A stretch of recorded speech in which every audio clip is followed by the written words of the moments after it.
สถานีวิทยุกระจายเสียงแห่งประเทศไทยจังหวัดเชียงใหม่คลื่น AM 1,476 กิโลเฮิรตซ์ทำการส่งกระจายเสียงจากอาคารเลขที่ 49 ถนนประชาสัมพันธ์ตำบลช้างครานอำเภอเมืองจังหวัดเชียงใหม่ทำการส่งกระจายเสียงตั้งแต่เวลา 5 นาฬิกาไปจนถึง 24 นาฬิกาเป็นประจำทุกวันค่ะและต่อจากนี้ไปขอเชิญคุณผู้ฟังติดตามรับฟังรายการต่างๆที่น่าสนใจของทางสถานี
วิทยุแห่งประเทศไทยให้ความรู้กู้ความสุข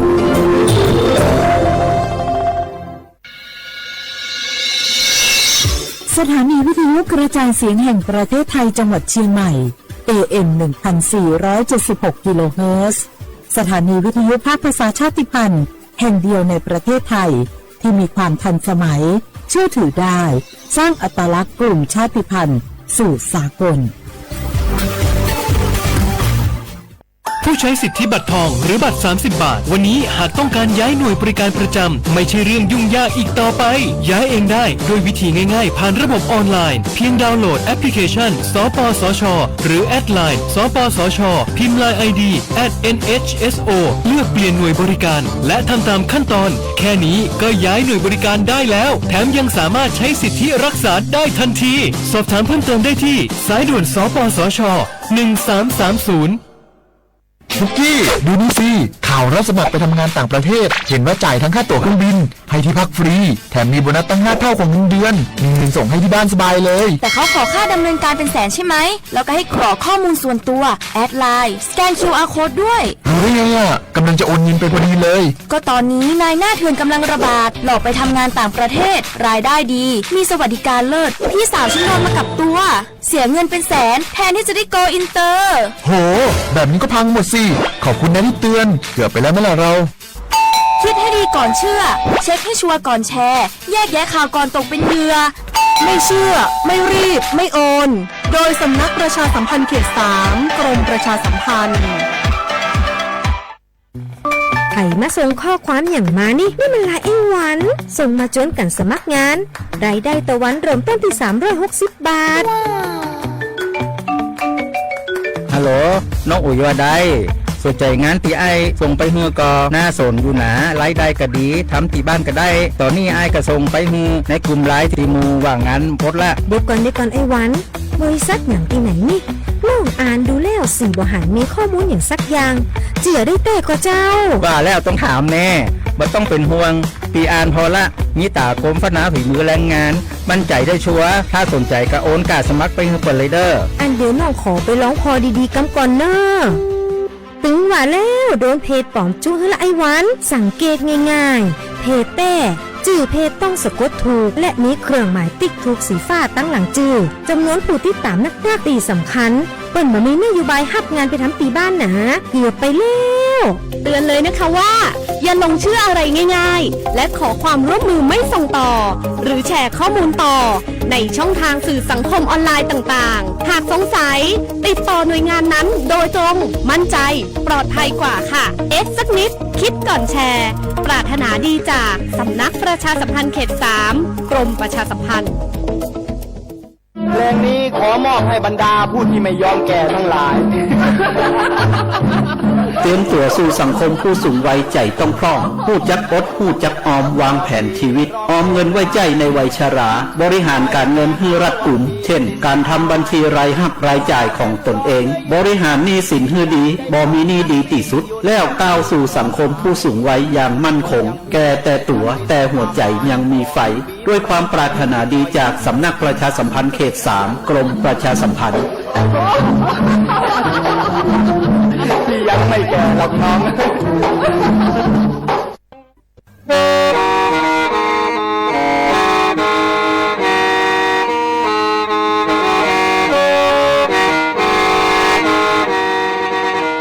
Đầu núa, gió bóng chua sang xua, hú tế chờ thai, đợi lũ xén chân mày. Lũ chay hà lùng mong, inu tế hà o xà, giáng sơn chú tế hà thầu sư hở, chứ tính, chú trao tính, giáng tròn tu tế hà thầu sư hở, cầu sang tính, chú cầu gì tính. Trang tờ nợ sang, AM, kế ý chênh bao bùa, sang chậu trào kHz. Đầu nó mong do bé lùng mong, suốt lời so cá nung tàu.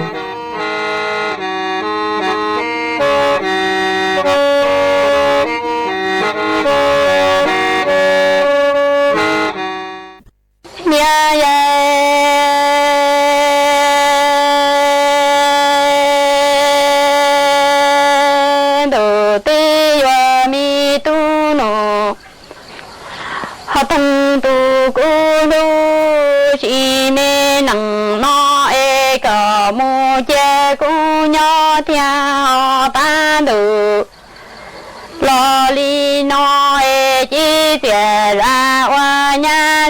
lo tan tho e tư mo sang tu lo je tao te han ya do xia e chi nang na chen sai lo pa pe lian te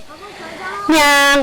tia e tu no tung ra ju lo tho lo tu no tung mo tua wa yi xia mo ya ye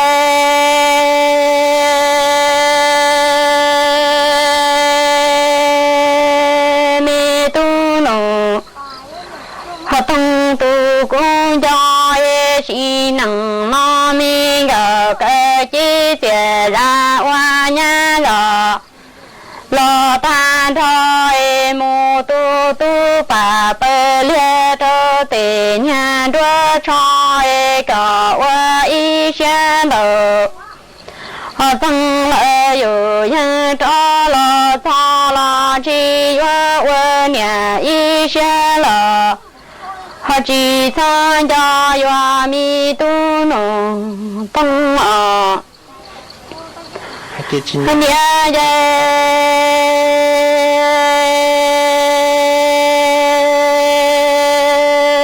yang vì ho cú lăng anh ya yu thiên lăng mo si xa e yo to mo li lăng ya lăng lo si khu si năng nó chế tư tròn rủ mô ơ lu mi nặng phơ tí cha mê cụ y lo cú mi tư chỉ bao còn trong mô tùa lỡ cho cờ rõ e thịa li mô ơ lu mi nặng 好多现场木娘都接在地界里打一单头，好老里那几万年一线之交看过了大姑冷年冷。好比那家米都弄东正眼都曾有人了马的地中头，好那看了了多少爱的几月等几大姑几节，好然了都天了几个，我一想嘛。我知道想这个年人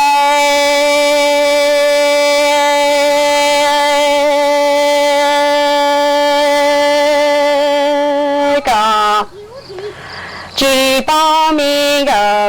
万年个老板长一个跟他把都花都全是都有。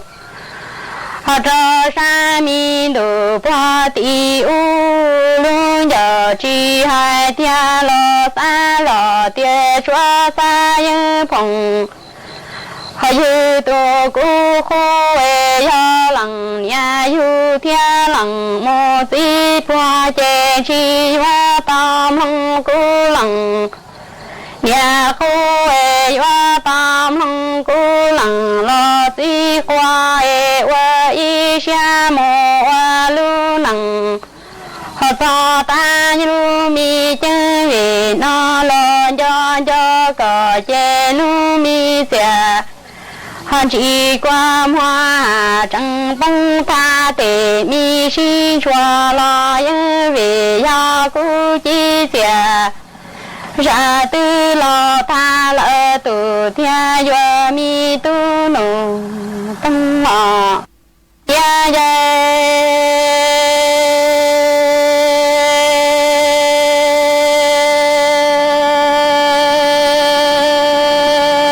谁能那个知道个天爱莫路米能他个人都能中间。都冷中爱都路姑娘冷白缠了都几家个，好呀姑三人朋友都是把爱姑娘在莫口龙头，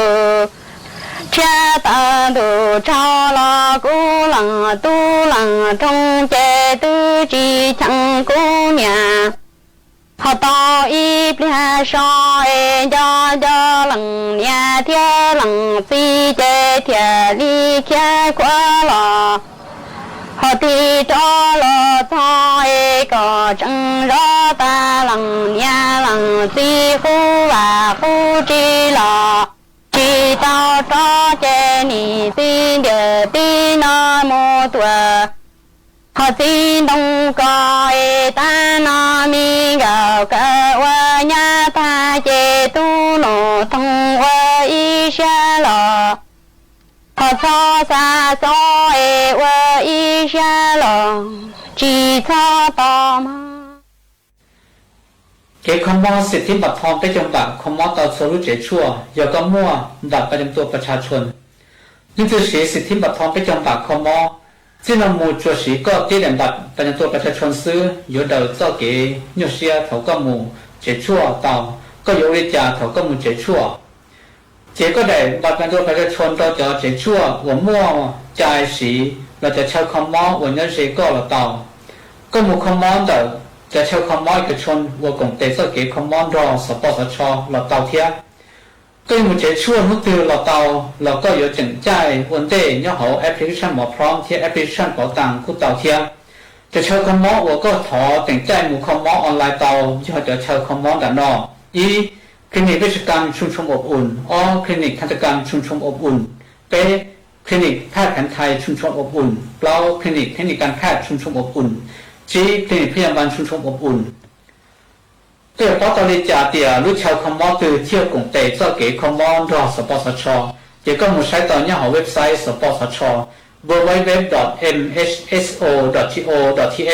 หล่อสแกน QR โค้ดหมุดไซต์จอมเบชาวคอมมอเอกชนวัวกงเตนเจ้าเก๋คอมมอนรอสปสชเตาเทียตั้งเราจะเจชั่วที่จะชาวคอมมอนนอสีก็ติดแอนบัตรประจำตัวประชาชนซื้อเตาหลักยก็ยจู่คอมมอนยหอเจชั่วเจก็สีก็ติดแอนบัตรประจำตัวประชาชนที่ซื้อเขาก็คอมมอตายอมั่วชั่วเจ้าหมูนอเจก็หมูถอใส่ชั่วต่อเป๊ะเจ้าเขาเก๋นี่นออีหมูใจเดอเกเจใส่ชั่วอ้อหมูใจเดอจะเจมั่วชั่ววันนี้เจก็เจเป๊ะก็เจชั่วซาตัวต่อก็เจเราเตา要叫我们伢了，这叫我们企业整合，叫这错了，一个村叫这错，我要这个到天。有个啥到给班，他们跟个故事动木头给班的1669，那个 block 顶，เรา有户门路当的สปสช1330 line สปสช line ID SIMHSO เราหมู่ใช้เต่าเนี่ยหอ Facebook สำนักงานหลักประกันสุขภาพแห่งชาติเต่าจริงเราหมู่ก็อยู่เนี่ยขอตือเราช่วยเขาก็มั่วใจคอมมอเนี่ยหอสิทธิบัตรทองก็ช่วยสีก็ตีเด่นบัตรประจำตัวประชาชนซื้อก็มุ่งเจเราจะเช่าคอมมอเราซื้อเจสีต่อหลักก็ชิตาอยู่ตรง一般嘢贴出生错ก็ตุ่มมอนสีหลักจวนจูนัวอยู่มัวอีช่างลูเป้าจะหลุดทางจัวเปสุดเลยเตาเป้าหาจูนเต่าเล้งตือกือสางมึงว่าเขาหลุดย้อจัวหลุดเตเฉาหมายว่าเตาใช้ตัวส่งยัวเตาเก่งฟ้างเก๋กลางจามึงว่าเขาหลุดย้อจัวหลุดเตเฉามาเจ้าเล่ช่างนัวหนูเก๋กูเตามั่วจอหนูจื้อกือใช้ชัวเก๋ว่าเขาหลุดกูยกกรมการจัดหางานกระทรวงแรงงานกูเตาต้วนถั่วเตาฮาลีนัวฮาตา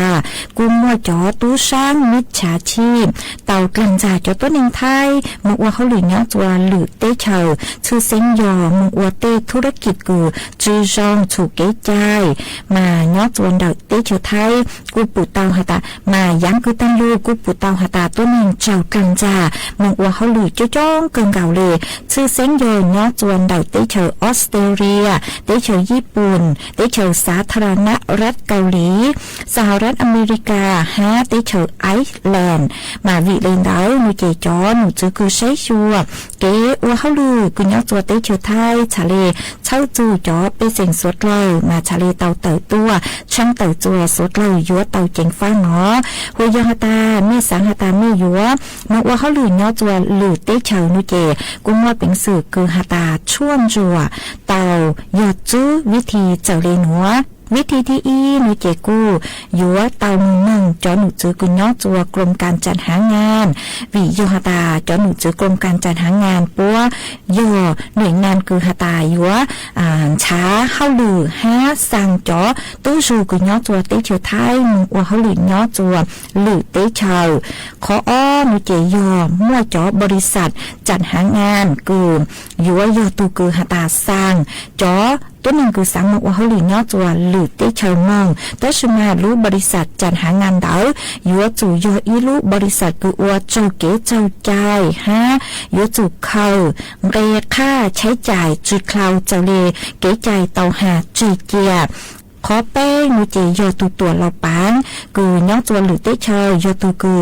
จ้อตู่ตู้สูกุญยจัวเตเชอไทยมึงว่าเขาหลียอจัวหรือเตเชอแต่สุมากูยอจู่เตาอวกว่าเจ้าเก๋เจ้าใจเตาใจเก๋จอใจยอจวนเดจอหนูจื้อกรมการจัดหางานขอเปล่าหนูเจยอยูนช้าเฮาลือเอยูมึงอวอีเล่นเนาะจวนหรือเตเชอแต่สุมา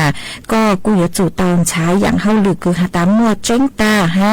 จอตัวเราปางกูยอนหลายยูเนาะจวนหรือเตเชอกูยอจู่เตาอวสัญญาจ้าง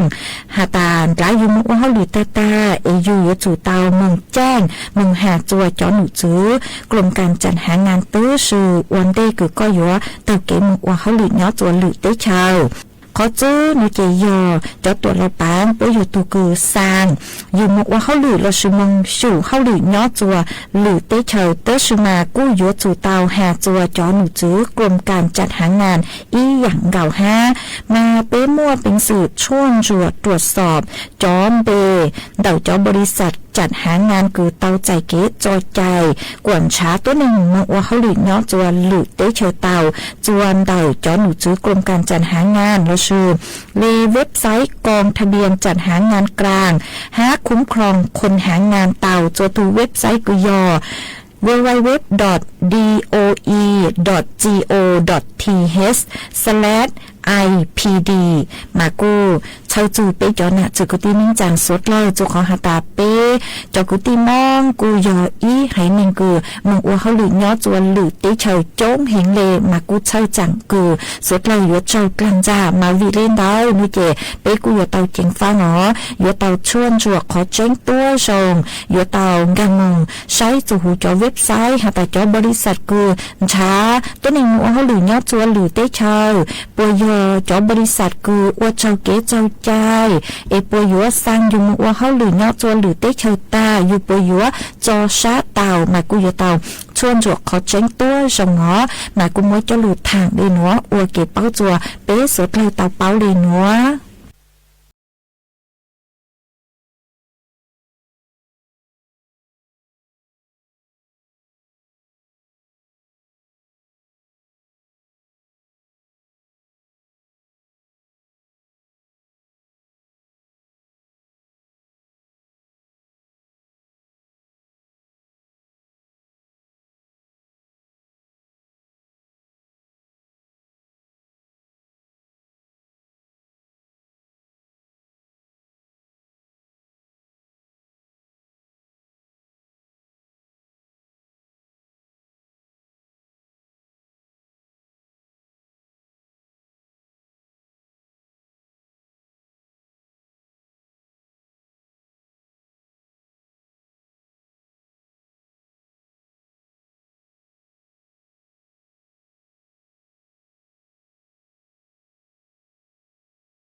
lo si chung ni lo wa ti wa de te tu to ti ge la chi si lu che wa za tư lo chi to za rong lo cứ ti hong ni lo wa nang to yang chung shu ya ha no ni lo wa ti wa ge rong ta do mi chung chung mi to kế hoa nặng nhớ thế nhớ lặng tư to gì ngỡ lò chi choa si lu che hoa ra tư lò rong li hoa chi nhớ ni ya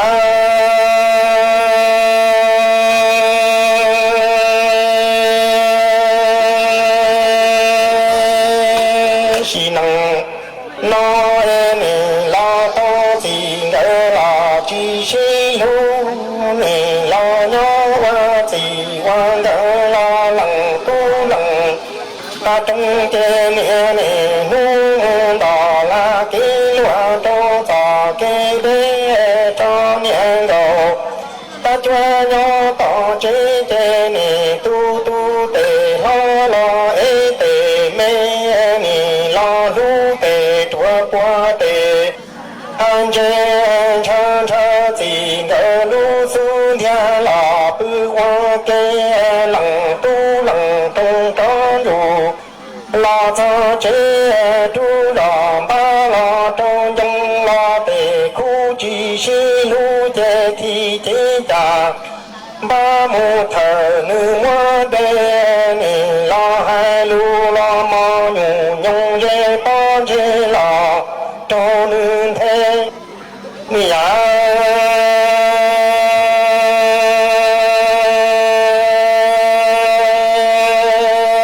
chỉ nâng nó ta nè ni cha hai li la che ma căng lăng căng tu ma căng khu chi cho giờ la si lu si nâng nó tề chi tề gỡ chi nhớ qua tề tề chi che nè cứ mong đủ thong đoa nu to tề tu bỏ la chi giờ mua chi nặng lo cho chứ lo nì do trong mi nhà tu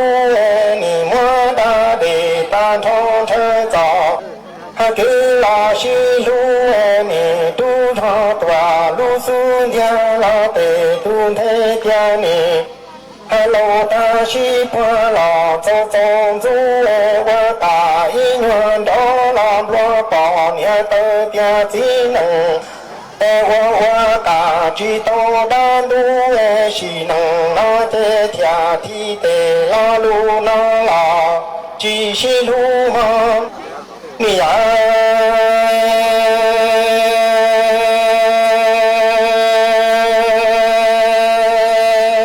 si nặng nó tí gì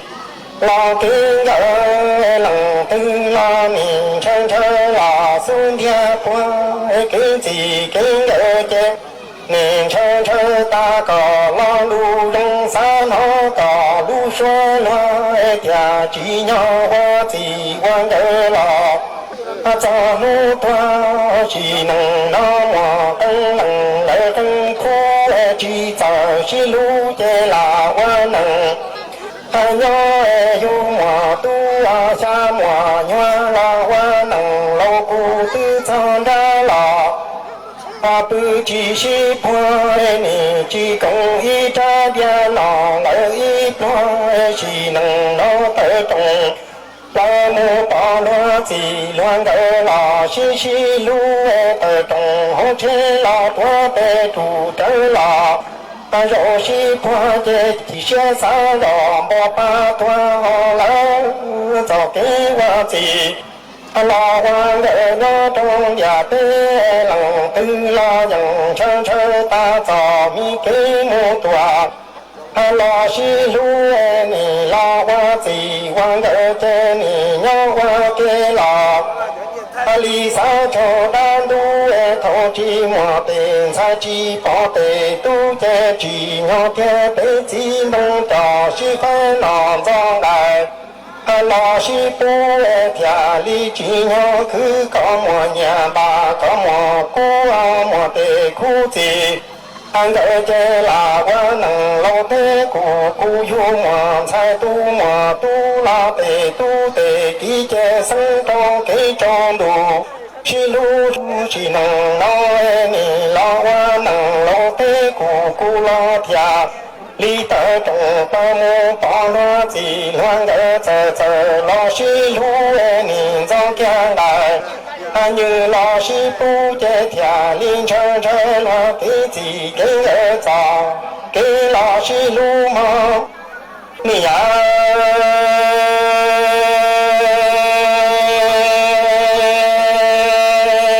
给我能，要招手能在都下茶，要给谁做手路子谁能？那种米包面草嘟嘟能笑，是能那这样子能都包。面记录的记忆大，啥点是能那包记录全部把那种包。面嘛都自己称下了，正到给我往后发来，是能那给我记。完了要你要能得到宝宝谁去西路给我能给样的给那你种米包面的垃圾草子都要做我能西路多西块些去西天大做么呢草做边的种子能这样么当今的垃圾西路路的路大么多，几十年的是米能那嘟嘟只能写三百八万的头都小么那种包，两草嘟嘟下到自己在家了出给网络发呢，满眼给看的几千万了。里上西段路经常我还读大街上的一个路门塔，一个我路旁是能，那人去包点小丑技能，这方面到了我国家。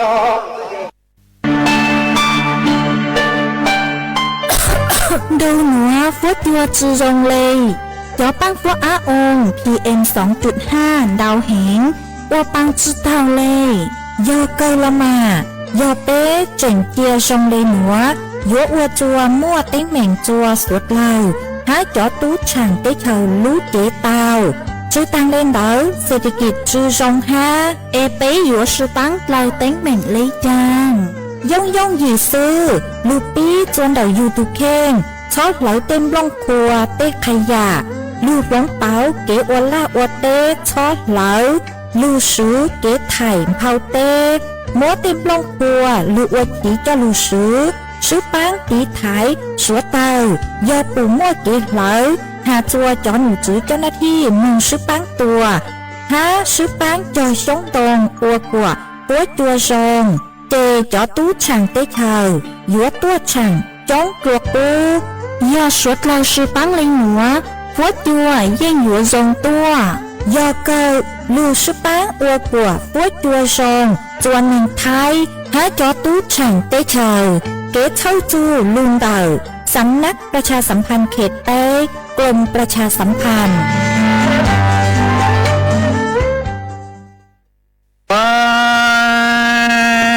ลงตู่chỉ lối té sang hoa tàn thua nó chỉ hoa tàn từ giờ nó tổ phố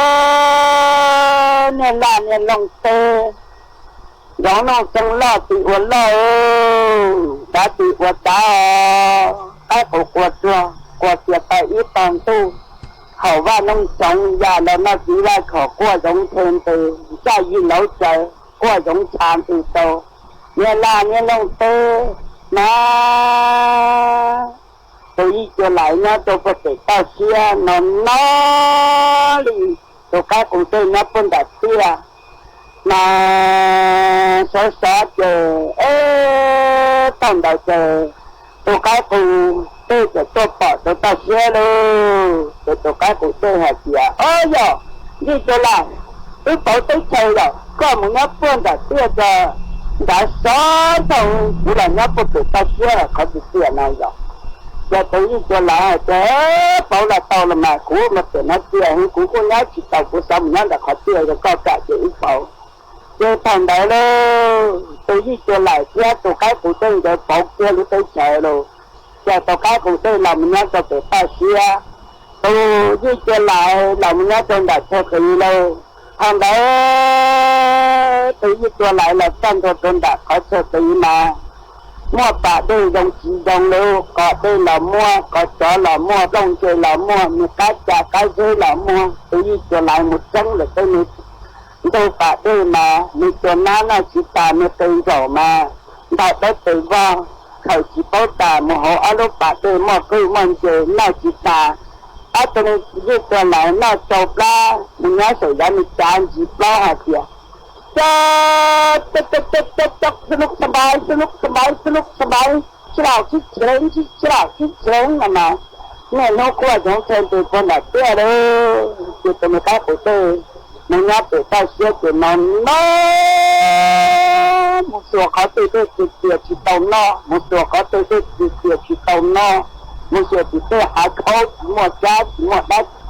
ฉันตัวจีเมื่อเขาเนี่ยฉันตัวเยอะพอติดจ้องตัวหนึ่งยามันตัวฉันตัวตีตัวมันพุ่งตัวเจียทุกข์เท่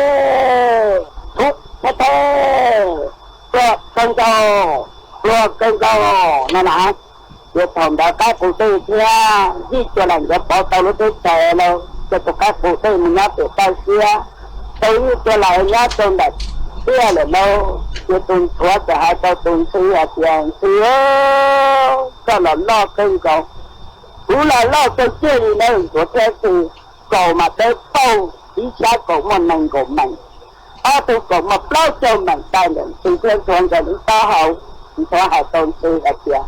thế yêu cầu là tạm bộ nào in ra giống nông trong nhân la như nông tê khẩu văn hình trong già đó nó chỉ giống quan trên từ khu đậu ta là quan trong từ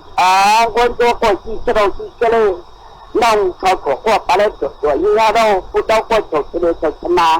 có xế tạm bộ nó ít chạy đã chỉ ta chỉ in thành này ra này thì này tuần qua hay đi nào tôi tuần cho tôi chơi hạt kia ô đi tôi năng dòng chả tôi năng là nên này ta chỉ tôi năng mọi thứ gì cân trọng ô đi tôi chơi năng tôi liệt gọi đi xóa ôi tôi năng nhắc khó tư năng nhắc vượt cả trò này mình chế tưởng tôi là một tê nô mình chế tưởng tê mà một tê gì tại chứ mình nói là thì ư giờ lo dần thả ư cầu lo mà mới nó liền bị thô nữa tôi xóa ư này này để tôi chơi hạt đi nào chơi ước tại một mất chú cả tôi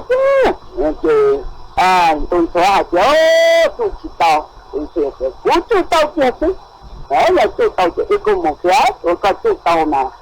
giờ lo bộ nó nè nắng lo bộ như nào xe bộ như nào tôi chú cho tao chứ này là chuyện để tôi bỏ đi số của tôi nên là nên lòng tôi luôn giống nó không lo thì của lo đã thì của ta chia hạ thủ mà chưa lo quân đó gì chia thủ mà mua lâu bữa chỉ mua đấy mua nâng cổ phải nè qua dùng gì mà lo thì của lo na số mà là chỉ tôn qua đại mà qua tiệt to số chúng ta mang tôi lúc có lo lý lo trong của chua nhá của tôi chơi thế dùng cái tôi tập tê luôn lì lơ tôi này đi đã tên đâyแต่เป็นเลยว่าเต้จงเต้มาเลยต้าต่อเสียตาถูได้เลยผมแต่ว่าทำได้ตาต่อเสียตาถูยงนอเจม่อนหนาม่อนน้องม่อนปวดเต้นอเจนั่งใส่อวยอีกต่อป้า母在本国讲的对我考试写到这一点在比较落着，落了就叫到这家到东道路班到天天灵咚咚，天天灵当当，天天灵咚咚的，动作还灵呢，是的，慢慢上了，教我念呢，考的嘛人能是简单的事呢，但昨天现在说少结果，我家。我一路八叫了我去家对走，我在怎么能在去走做来，第二呢，家对考班人进东，动作啊点去，干啥能嘛没随意，你什么没做我你开了，做我你开着你对，我呢做错蛋在家做不中了咱那对考天通了我对这大家。难弄还点通了这几多了，那你莫注意，但某日其他某日某一你莫乱，你可见他，大哦，那就东西在这，你说大那个也大干部那个，那个报复，那么你做些活到这外，这好哪个警察？对说这不差了，不进母了，要有母就干母，干对，这东西啊。我对对，你那古到这弄的，古警察要专门的呢，我就做这真的不过母这就搞对，就到弄个对喽，到这弄浪到这跑，好像也做真正的事，到这了，真的一都下对，弄ตัวจ้อตัวชื่อได้ตัวเจียละตัวสลุกขอจ่อมดขอจ่ออวดขอจ่อตัวหวยจ่อชัวจ่อต่อตัวด้วยช่องตีตัวถูอีจะเลยจะขอจ่อมันต่ออีจะเลยอีลงอีจะเลยอีจะลงจีตรงท้ายเปลี่ยนชื่อนะมันหนังเศร้าเลยเศร้าโดนแน่เลยจ่อตัวถูน่ะมันยังนั่งเจียนกันเลยกูจะใช้ก็สู้ใช้ตรงจ่าเศร้าน่ะว่าจะนั่งตรวจจะได้ตัวสุดจะตามเขาจอเมื่อตัวลูกตาจอหนักตัวใจจอตัวลูกเขาจอตัวต่อหลีตัวต่อเต้ปูตัวตัวเต้ปูต่อตัวตัวอีจอตัวตัวก็เป็นชื่อเจ้าช่องชื่อย้อนใจเลยตัวจอเขาจอตัวตัวต่ออีโต้เจ้าเป็นตัวจ้ะ你莫自己寂寞了这些你怎么没对我开ตัวถู到你那这就有没名字吗你只有嘛你莫入我你开我你估计没了个有没个那就动作就动作就嘞，你家对于做法了就动作下去能做你干唱一个做是古木古，个木个做能大个嘛那就动作就嘞到龙就到北就可做多到你这个不讨论到一般动了做一般动的结合，你讲多到我们那就你可到几多到检测下去，你不到，到得去，那就你不到就对龙山五个多，2个多，怎么去？2个多钱能要好对了，个不保能哦，个啥保能了去？不啥保能，个不保能好对，能嘛要不比半打半走，个是保了，个叫古木说嘛，我就我们那哪有个到那个到我们那怎到。人知道你不到我毛就做那单车，你这样讲，不到那属单车就是叫古毛了古三木个的，但是才一点了那古人当这么我学的古人你都知道学鸟了啦，哎呀这啥保能那个不把古乱动嘛，这东西的如果乱的古了就保能我讲，你不到都觉得一个嘛，连老里干把这些都转动，全动去加大这个。真噶，我想动作就动来抽，到弄了上等去掉。无论动大就这叫目前弄过那我拿来，你不讨还能，是呢，弄了几行嘛几种海路的呢？那古多路中了古肉不是个到好呢，那古家就很肉了要木刀都等下刀个木下刀，木刀刀都等下刀木下刀嘛古刀个路到好。差不多变到了高方超，我们自己有做过节，你多遇到，嘛就这么报嘛，干嘛就是你去讲这些你不到做节路的中有种就是大家呢都中路，对下到北中，带下到木山的只用海路摸的到，带下到都到红洞到半打不地， cho cá là cho được nó chọn trong cái những thứ hạt gì ai cho chỉ còn này để tụi phụ tao hạt gì nè này cái cũ thế là chỗ mua năng đi trả nó cái mà thì rồi qua thầu gì cho lại theo cái cụ tiền rồi bỏ tới chờ cái cụ tiền muốn nhau ta xe gì cho lại nhà là nhau chờ gì gì cho lại mà tao rong nó chỉ tàn cái cụ tiền mình nó bị tao xe chỉ tao ta chỉ làm nhà tiền cụ thế mà tôi ngày gì cho lại tiền cái lúc sớm cho chỉ cái nè nên nó bên này làm như lồng tê giống lồng từng lọ chỉ đá ở vào lồng sống nó chỉ dàn đồng từ khó hạt nhà mấy cổ lọ mấy chỉ chả đã chỉ nên kèm năng thế này có hạt tiền năng nó khó tư có hạt tiền nó bốn tu sáu trò có hạt tiền cả cho mất tu này có hạt tiền tôi chế tiền tôi cả tôi nó tôi chế tiền tôi tập tê gì có những cả tôi tu là mấy tôi tập tê thì tôi tập tê cả tê tôi bỏ tê mất cho khen thôi thì cả cho cá là có chỉ có chừng nó tôi tập tê cho họ cho tao thôi tôi mất tôi ok tôi chụp pin nó có chừng hai tiền tôi tu thêm tôi tập cá lại nhưng mà có tôi bỏ cú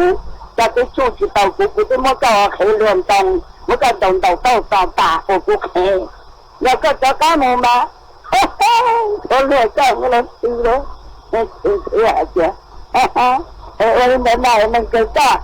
จีนั่นเกิดกูสิละก็จะก้าเห็นเขาเลยก้าตามมัวกันแต่กูน้าล่ะกันแต่กูน้าจะกูเราหม่อมน้อดูกันเนาะว่าพวกเขาอาจจะยังเด็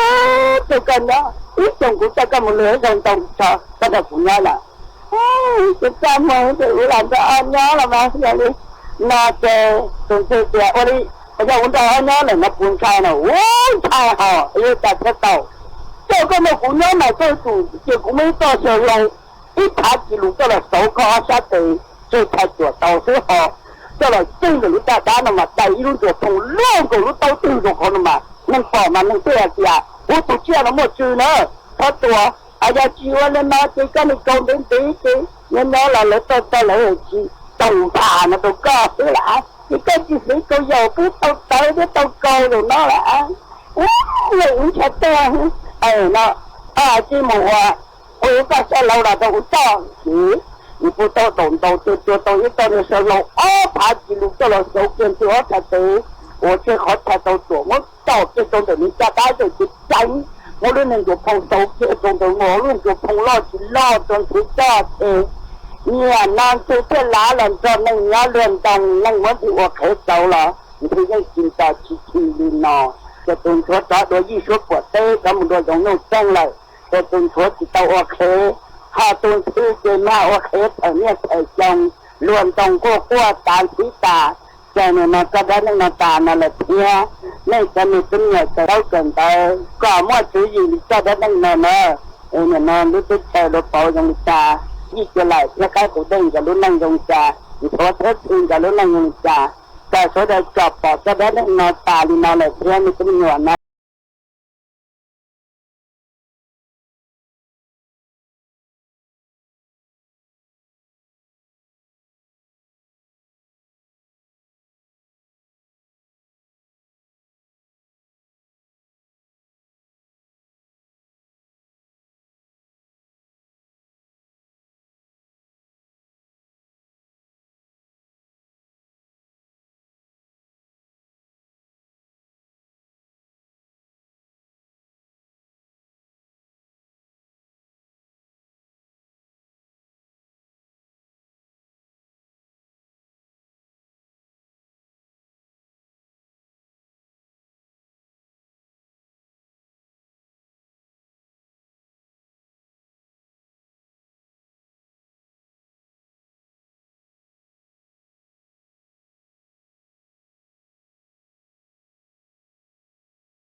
จางสวดเล่ารู้สึกหอยกูตื้อยัวตั้งเล่าเกี่ยวกุ้งใหญ่มีสวดเล่ามึงจัวรู้สึกหอยเบาลีนัวซื้อเอเป็นหนังจอกอังลูซึ่งจืดลัวจัวหนังดูสูต้องจัวฮัลลูมองดัดรู้เสียงเจนใหม่เต้าจัวเท่าตั้งกี้เซิงจูรู้สึกหอยจื้อเต็งจื้อจัวเจ้าเต็งเท่ายังจองดูรู้สึกหอยเก่าช่างเต็งจื้อจัวเก่าหยีเต็งมานู้นัวว่าจองดาวจัวมีชัวเล่งชัวตือกูกูตั้งจัวช่างกังดูสูต้องจัวฮัลลูมองดัดรู้เสียงเจนใหม่ฮะเอทอกว่าเมชัวเล่งชัวตื่นจื้อเก๋นอกังงอชงมัวเก๋กังชาย้อชงสวดเล่าโอ้จังดูย้อนให้โลกาจังไงคนหามพอจริงยังยังจีนามนั่งเล่นหามจงน้อยจะจงนั่งหาจะเป็นยังพอเป็นทั้งโลดูย้อนให้โลกาจังแจ่มว่าดึงกาชาญาดึงโลลิกุกาดึงเลกุเอเจยังกุกุโลดึงลิดึงจังเอ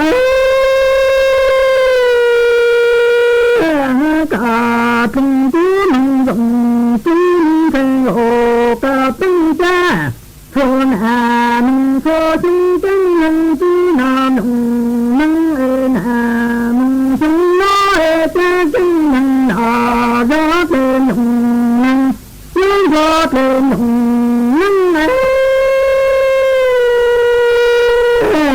ดูย้อนถึงโลกาตึงแจมว่าดึงกาชาญาดึงโลลิตึงกาตึงเลกุya se tu lo han dong ki la han dong ki na ka tu tu dong ni ho han dong yo thi lo ka tu cha ti cha lo ni ti te dong cha ho ding ka tu cha tu tu dong ya tu tu le tu lo tu tu cha tu tu ya tu du li ku kha lu ya lu lo ka tu i jo dang ku lo tua ti su ta li tu du cha ni to tu lo ya tu mang teng dang lo no tha lu ka su chan chan ta luย้อนถึงโลกาพิจิตที่ที่เลกายโบทุกข์เจจงเจหิเจยันโหถึงกาพิจิตตุยาตุตาเลตุยิโดตุตุยาตุตุยาตุดูลิตุจงยาตุย้อนถึงโลกาพิจิตcho chẳng chúng đô tùa chỉ sự tú có gian đằng đi xuống nhận dân tô túng giá trị mô tả lên đang đồ lưu thao đủ cả sự chân du cho han đủ gian thành hồ cả tung sư đồ nình do tí giá tờ trọng ra ya cha cha thành hồ ca tăng cha yan hồ tăng ca tăng cha chi tu cha ya tu ta de chẳng linh đô tua đô chan dung dung dung de tu cho can thành đủ yan thành hồ ca tăng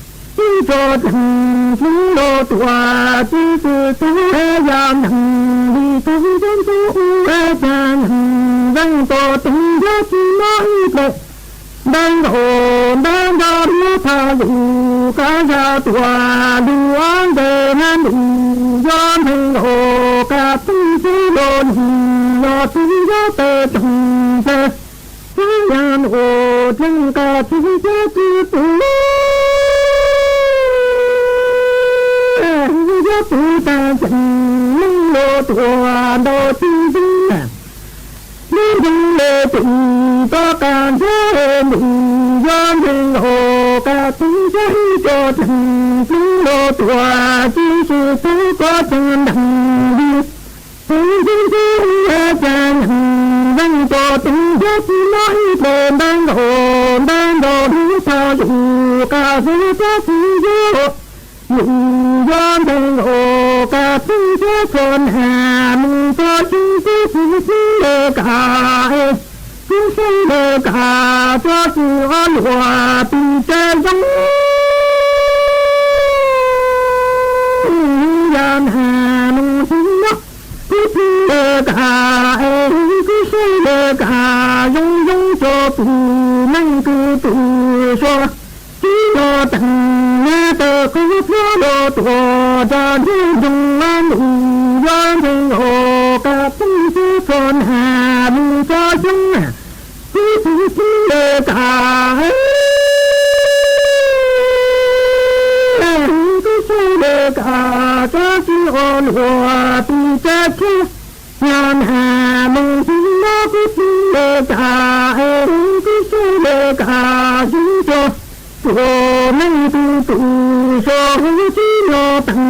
ที่โลตังเตอคือพระโลตัวจานที่โลดุย้อนถึงโอกาสที่จะว่าดึงก็ชื่อดึงโดลิปิกายุบตังหนึ่งที่โลยังที่เลกาชื่อทางกายุที่ตันหาทิ้งโดนโอนดึงก็ชื่อยาชาที่ลูกตามชื่อโดนดึงย้อนดึงโอกาสที่จะว่าดึงก็ชื่อดึงโดลิปิกายิ่งยาตาเดินที่โลยังย้อนเลกาเตสายที่ตันหาที่โดนโหดึงก็ที่ยาชาที่ลูกตามที่โดนย้อนถึงโอกาสที่จะย้อนถึงโอกาสที่จะตาเชื่อก็ช่วยเป็นที่จะเป็นโอกาสที่จะตาจะมีสิ่งโด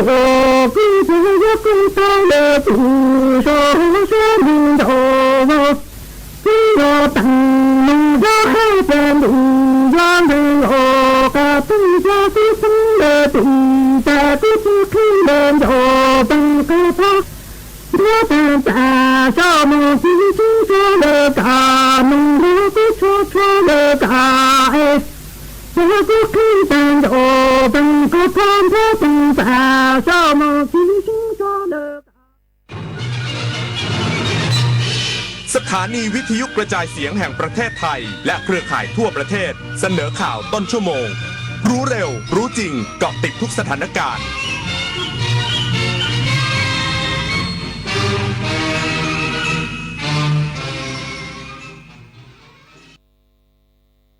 รับฟังข่าวต้นชั่วโมง 6 นาฬิกากับอานนท์ นันตสุคนครับกระทรวงแรงงานเปิดรับผู้ฝึกงานประเทศญี่ปุ่นประจำปี 2568 ทำงานภาคอุตสาหกรรมการผลิตอีกสักครู่ก็มาติดตามรายละเอียดครับ ถนนดนตรีไลฟ์เดือนกุมภาพันธ์การกลับมาของเสียงเพลงความหวังความรักกำลังใจกับบุษรัตน์พันกรวีแดงโฮปพร้อมด้วยลูกโซ่ลูกศรและเพื่อนๆปิงปองศิรศักดิ์น้ำข้าวเกลือขี้ตาลฉลีวันศุกร์ที่ 21 กุมภาพันธ์ 2568 เวลา 18 นาฬิกาณห้องออดิทอเรียมอาคารศูนย์ปฏิบัติการถนนวิภาวดีรังสิตดินแดงติดต่อเข้าชมโดยไม่เสียค่าใช้จ่ายได้ที่ Facebook ถนนดนตรีเรายังเป็นนักเดินทางวันจันทร์สีส้มอังคารสีแดงพุธสีส้มพฤหัสสีแดงศุกร์สีส้มส้มเริ่มส่งผลต่อสุขภาพแดงมีผลต่อสุขภาพปอดเราไม่ปลอดภัยแล้วหายใจ1วันเทียบเท่ากับการสูบบุหรี่4มวนเพิ่มความเสี่ยงมะเร็งปอด 1.4 เท่างดเผางดจุดธูปหมั่นเช็คสภาพรถเพื่อลดควันและไม่ลืมสวมหน้ากากอนามัยป้องกันฝุ่นก่อนออกจากบ้านเช็คค่าฝุ่นที่ Air4 ไทยแอปพลิเคชันกรมควบคุมมลพิษปกติเวลากินเหลือแบบนี้คุณทิ้งอาหารกันยัง ยังไงคะรู้หรือไม่ว่าปัญหาขยะอาหารก่อให้เกิดก๊าซเรือนกระจกเพิ่มขึ้นถึง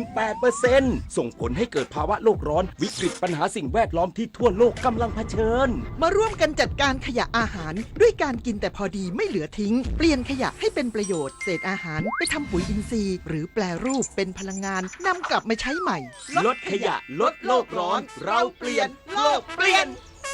สถานีวิทยุกระจายเสียงแห่งประเทศไทยกรมประชาสัมพันธ์ขอเชิญทุกท่านร่วมตอบแบบสอบถามความพึงพอใจผู้ฟังรายการสาระนานากับสารานุกรมไทยประจำปี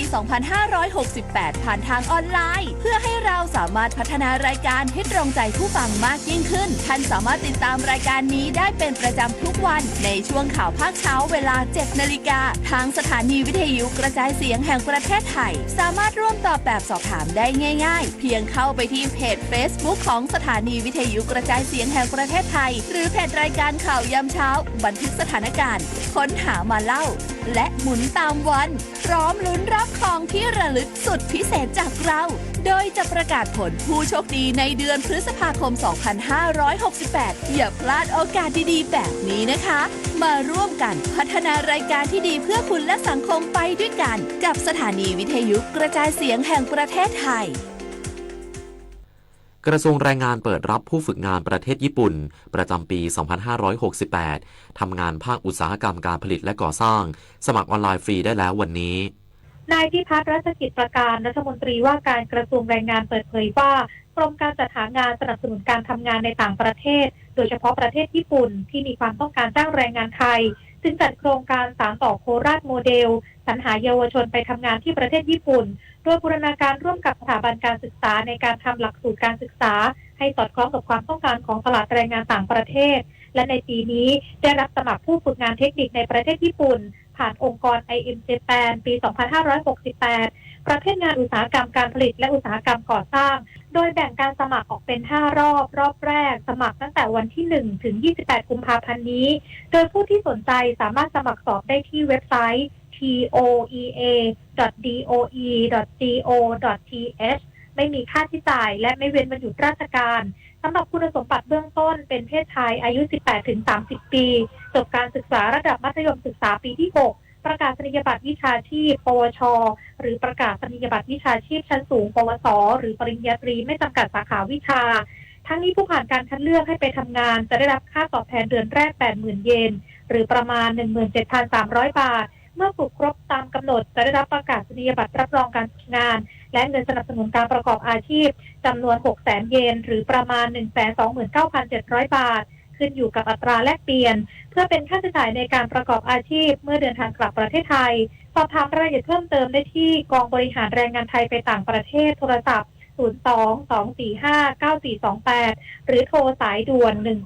1694 นิตยาคุณสิมรายงาน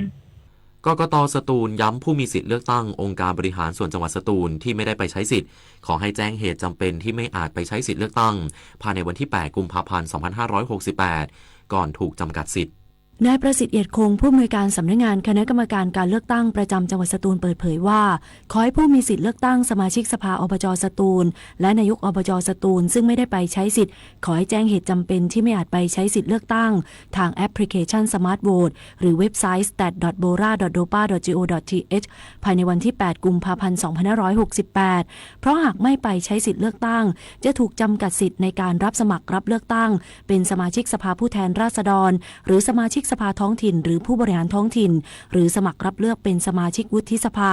สมัครรับเลือกเป็นกำนันและผู้ใหญ่บ้านเข้าชื่อร้องขอให้ถอดถอนสมาชิกสภาท้องถิ่นหรือผู้บริหารท้องถิ่นดำรงตำแหน่งข้าราชการการเมืองและข้าราชการรัฐสภาฝ่ายการเมืองดำรงตำแหน่งรองผู้บริหารท้องถิ่นเลขานุการผู้บริหารท้องถิ่นผู้ช่วยเลขานุการผู้บริหารท้องถิ่นประธานที่ปรึกษาผู้บริหารท้องถิ่นที่ปรึกษาผู้บริหารท้องถิ่นหรือคณะที่ปรึกษาผู้บริหารท้องถิ่นทั้งนี้หากไม่ดำเนินการแจ้งเหตุจำเป็นที่ไม่อาจไปใช้สิทธิเลือกตั้งได้จะถูกจำกัดสิทธิ์ดังกล่าวเป็นระยะเวลา 2 ปีนับตั้งแต่วันเลือกตั้งอมรรัตน์ จันทร์พริมสวท.สตูลรายงานอำเภอแม่อายจังหวัดเชียงใหม่กำหนดจัดงานปีใหม่ร้อยใจรักประจำปี 2568 เพื่อส่งเสริมการท่องเที่ยวและสร้างรายได้ให้แก่คนในชุมชนและเชื่อมความสัมพันธ์และความสามัคคีระหว่างกลุ่มชาติพันธุ์ต่างๆในพื้นที่ นางสริญญาคำพาแก้วในอำเภอแม่อายจังหวัดเชียงใหม่เปิดเผยว่าอำเภอแม่อายได้กำหนดจัดงานปีใหม่ร้อยใจรักประจำปี 2568 ที่บริเวณกาดหลวงร้อยใจรักตำบลท่าตอนอำเภอแม่อายจังหวัดเชียงใหม่ในวันที่ 4 กุมภาพันธ์ 2568 ตั้งแต่เวลา 5 นาฬิกาถึง 17 นาฬิกาโดยมีการแสดงพื้นบ้านที่สวยงามและทรงพลังการเต้นรำและดนตรีชนเผ่าที่หาชมได้ยากจาก 8 ชนเผ่าประกอบด้วยชนเผ่าลีซูปากาเกยออาคาลาหูไทยใหญ่จีนไทลื้อและเมียนเพื่อเป็นการส่งเสริมการท่องเที่ยวชุมชนเชิงวัฒนธรรมสร้างวิทยุแห่งประเทศไทยให้ความรู้คู่ความสุข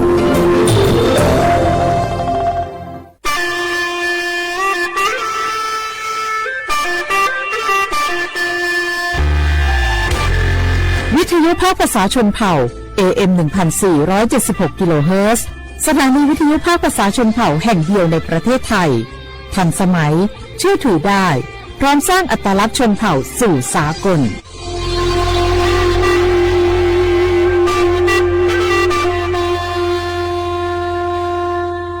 โอ้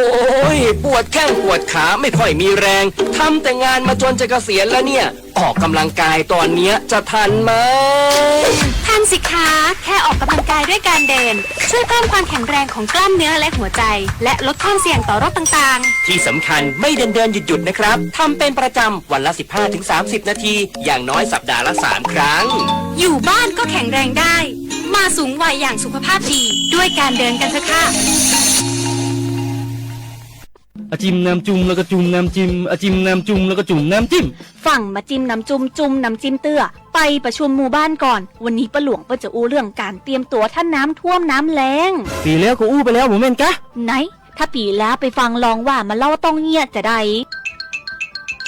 อย่างช่วงหน้าฝนเนาะเขาก็ต้องติดตามข่าวสารการแจ้งเตือนต่างๆเตรียมเข้าเตรียมครัวที่สำคัญไปซ้อมแผนตัวเพื่อจะได้อพยพแล้วในโทรศัพท์นะก็ต้องเมมเบอร์สายด่วนไว้พอหมดฝนจะเข้าหน้าแล้งเขาก็ต้องมีน้ำสำรองขุดสระได้ก็ขุดซื้อถังเก็บน้ำได้ก็ซื้อใจน้ำให้มันประหยัดคุ้มค่าจะปลูกอะไรอย่างก็เอาที่มันใจน้ำน้อยๆแล้วก็พอตัวว่าในพื้นที่ของเขาเปิดมีแผนบริหารจัดการน้ำจัดใด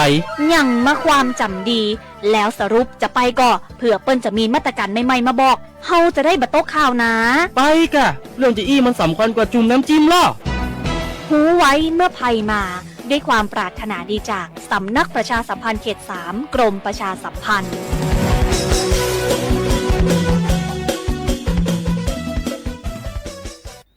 โมบายแบงกิ้งทำให้ชีวิตเราแสนสะดวกสบายเพียงบักคลิกแค่ปลายนิ้วก็สามารถทำธุรกรรมทางการเงินได้อย่างรวดเร็ว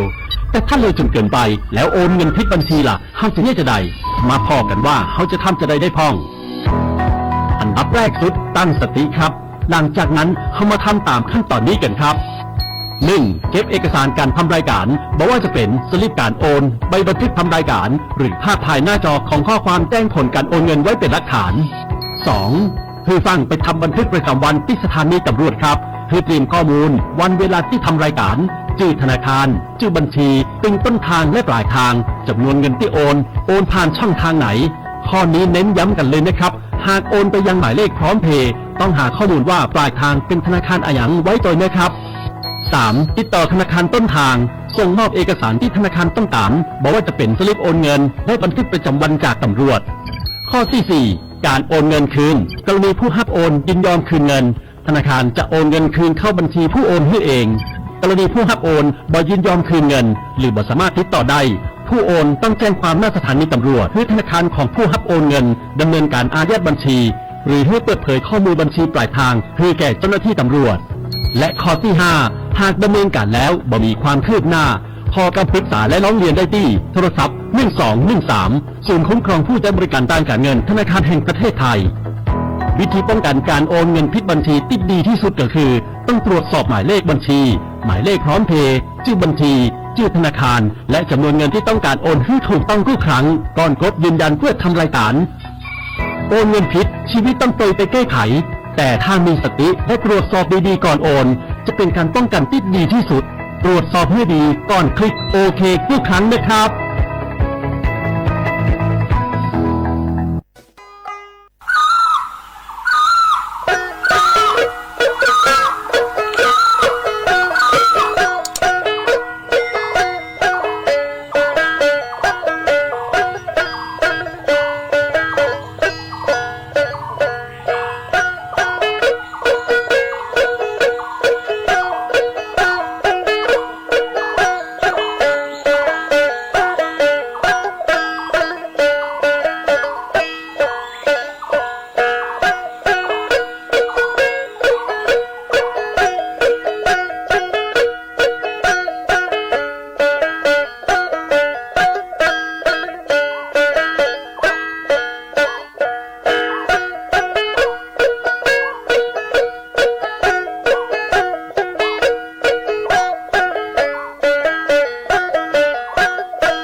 写画不啦画画，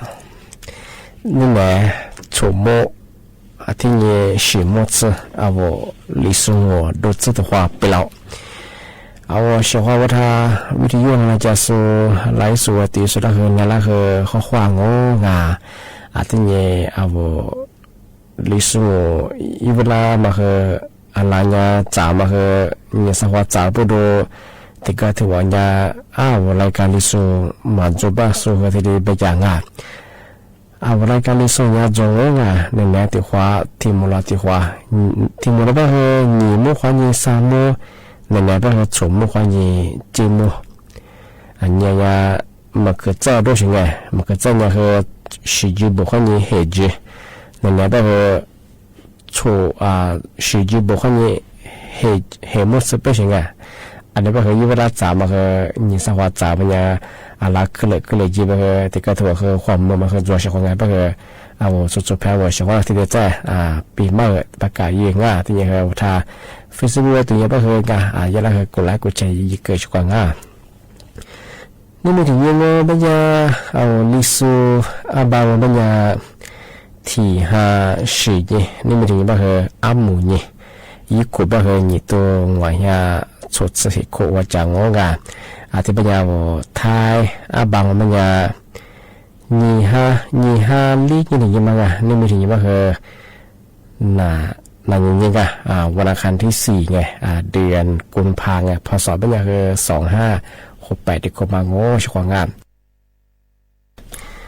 ทีนี้นี่แหละคือน่าจะถึงมาปีใหม่สุดเจ๋งชัดมุสาสาธารณสุขยาเน้นนำมีฟลางมาซาโวแทบว่า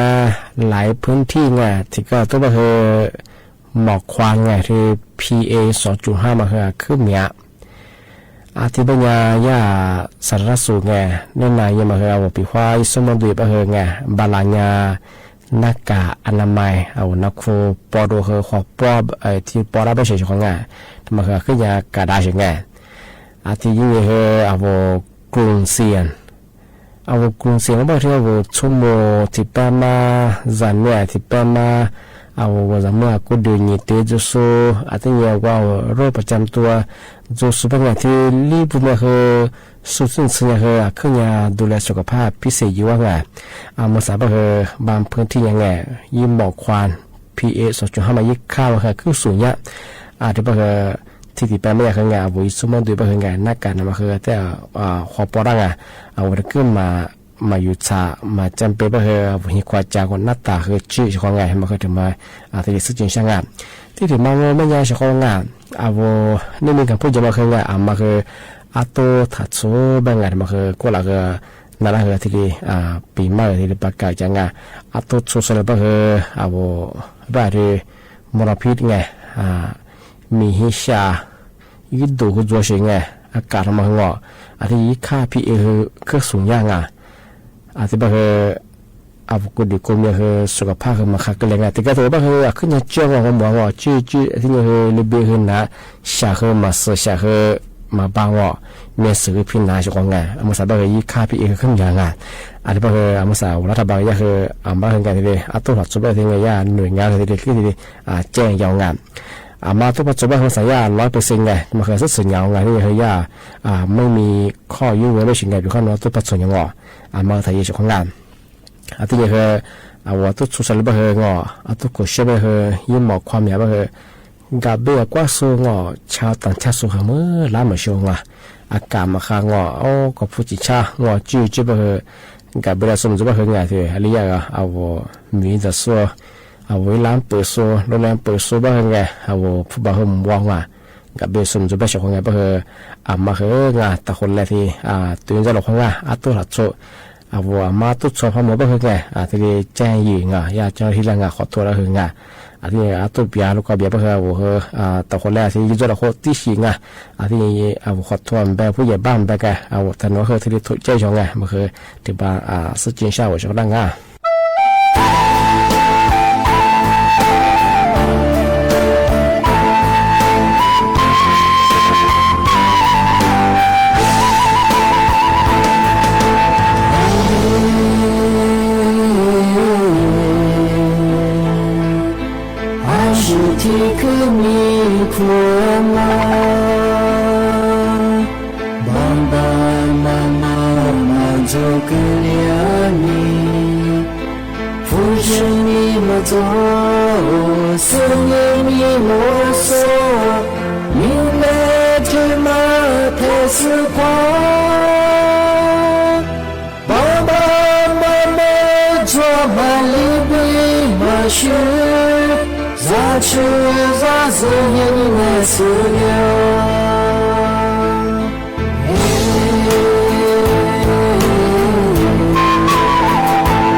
是啦，不啦，自我。只是愿你做让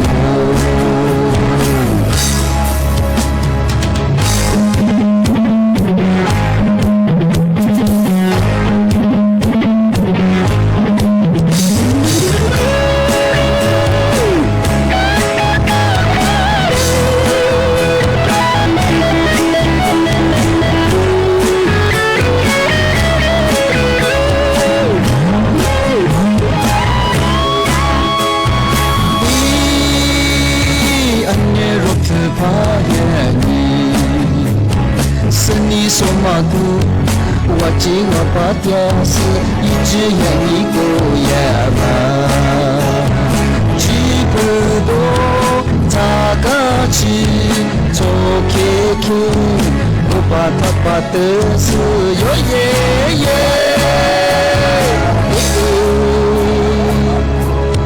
能被世界拒绝，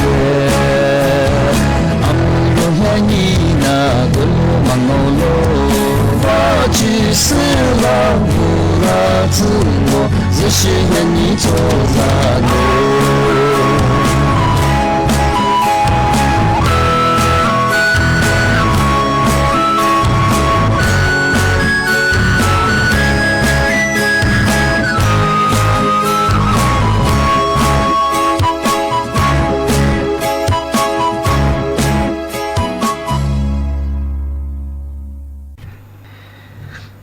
อาทิตย์นี้เอาเสียว่าบุรังว่าจะมาปีมาจะมาเสจชมองมันจะคือเรื่องผงเงาะไงเอาอุชีที่อุชีผู้ฟูมังไงเอาผู้ฟูมาเอามาสั่งมันจะเอาเสียว่าว่าคือที่ก็ถือว่าคือหมวกเงาะซื้อสูตรว่าอามาสั่งว่าที่ว่าจันเนี่ยยุคเขาคือจุดอะไรยุคเสือคือจุดอะไรหมูมาหมูล่างอ่ะอาก็คืออุปฟูเนี่ยฟอกอ่ะแต่ก็ถือว่าเนี่ยอุปฟูฮับฟอกมันเนี่ยยุคขุมเหมียวอ่ะหมูล่าเบสเบสชกว่าไงที่แบบมันเนี่ยที่ก็ถือว่าเนี่ยคือยุคเสือคือจุดอะไรยุคเขาคือมาหมูล่าเหอาก็คืออุปฟูเยอะชิงอ่ะอุปฟูจอมันยังไงที่แบบมันเนี่ยสังเหตุไงอาวิเสโซได้เนี่ยหมูมามูลาก็คือผู้ฝ่ามาชิปูดูฝ่ามางะไปทำมาเฮงว่าทำมาปีมาทำมาซื้อจีเชียชาวเขาบ้างไงที่ก็ถือว่ามันจะคือลามาซื้อสุดวงมาซื้อสุดวงมาซื้อชาวเขาไงเอาซื้อมันจะคือไงเอาที่มาคือไงดูแลสุขภาพเยอะชาวเขาไงยี่ห้อที่มางอเป็นยาเหตุผลอ่ะที่เอายี่เสือโซเหงอโมหมาโมละอันก็คือรูปฟูอยู่มันจะคืออาชิปุดูอยู่มันมันจะคือไงพัทุการไงเอาแท่งหัวไปคือพัทุการมาชื่อบางงานก็คือเชื้อชาเงาะแบงใช่มั้งมันจะคืออันนี้แท่งว่าเอาวิสีจางว่าเนาะอันเนี้ยว่าผีปลาเอาเนี้ยว่าชุ่มทั้งไงยายี่เสือโซแท้ๆรูปฟูกุเลยอยู่มันยังเงาะอามาสัตว์เสือเอาลิปมาเสือไงอาทิเลจัวแบบเสียงมาคือพัทุการชกว่าง่านี่มาถิ่มมางอเป็นยาเอาอุปฟูอยู่มางออีเสืออาทิเนี่ยคือมาโมลานี่อุปฟูอยู่มันคืออยู่ทำมาหัวเกิดจากโรคบางชนิดไงเอาน้ำมาทับปุ๊บคืออะไรคือกิเลสน้ำเป็นเสียงอุปฟูอยู่มางายาแบบมันคือที่โรคเบาหวานถึงมางาอาจจะยังคือโรคหิจานงาอาจจะยังคือโรคต่อไทรอยด์บ้างงาที่ถึงมาก็คือโรคดังขาวงาที่ถึงมาก็คืออะไรแบบที่โรคระบบประสาทงาอีกถึงมาก็คือไงคืออะไรเนี่ยอาวุธฟูยามาคือที่นาทำมาข้อนี้คือยามาคือจัวไปเสียงเหตุผลมาคืองาที่ถึงบางไม่ยังที่ว่าผู้ยามองไม่ยังไงอีเสือรั่วเนี่ยหมูหมูลาวงอะไรก็เนี่ยคือผู้ยามองมาคือเหตุผลมาตัวเจ้าของงานพฤติการไม่ยังเอายิ่งชื่อเอาทำร้ายสุขภาพไงเอากูเดียวมากว่าชิมางปีข้องไม่ยังที่ว่าการดื่ม เครื่องดื่มก็แอลกอฮอล์เอาซื้อเพื่อซื้อมีดัวมาก็ที่นี่ยุโกเชียมาก็อะไรมาจ่าอะไรมาดูเนี่ยคือเอาก็เดี๋ยวก็มีอะไรประโยชน์มาจมางอ่ะที่มองเป็นอย่างคือมีโอกาสก็ศูนย์มีโอกาสคือศูนย์ยังไม่ถึงอ่ะเอาไปคว้าโนมาสูบบางกว่าคือโอกาสมาคือสูงมากกว่าคนที่ไม่สูบไม่เฉยของงานที่บ้างไม่คือเอาที่ดียืมไม่ใช่คือไงญาติท่านของเขาแบบนี้คือทานให้ไงจำนวนอนุมูบ้างไงอิสระเงาะบริเวณวายาววุชีจีวัง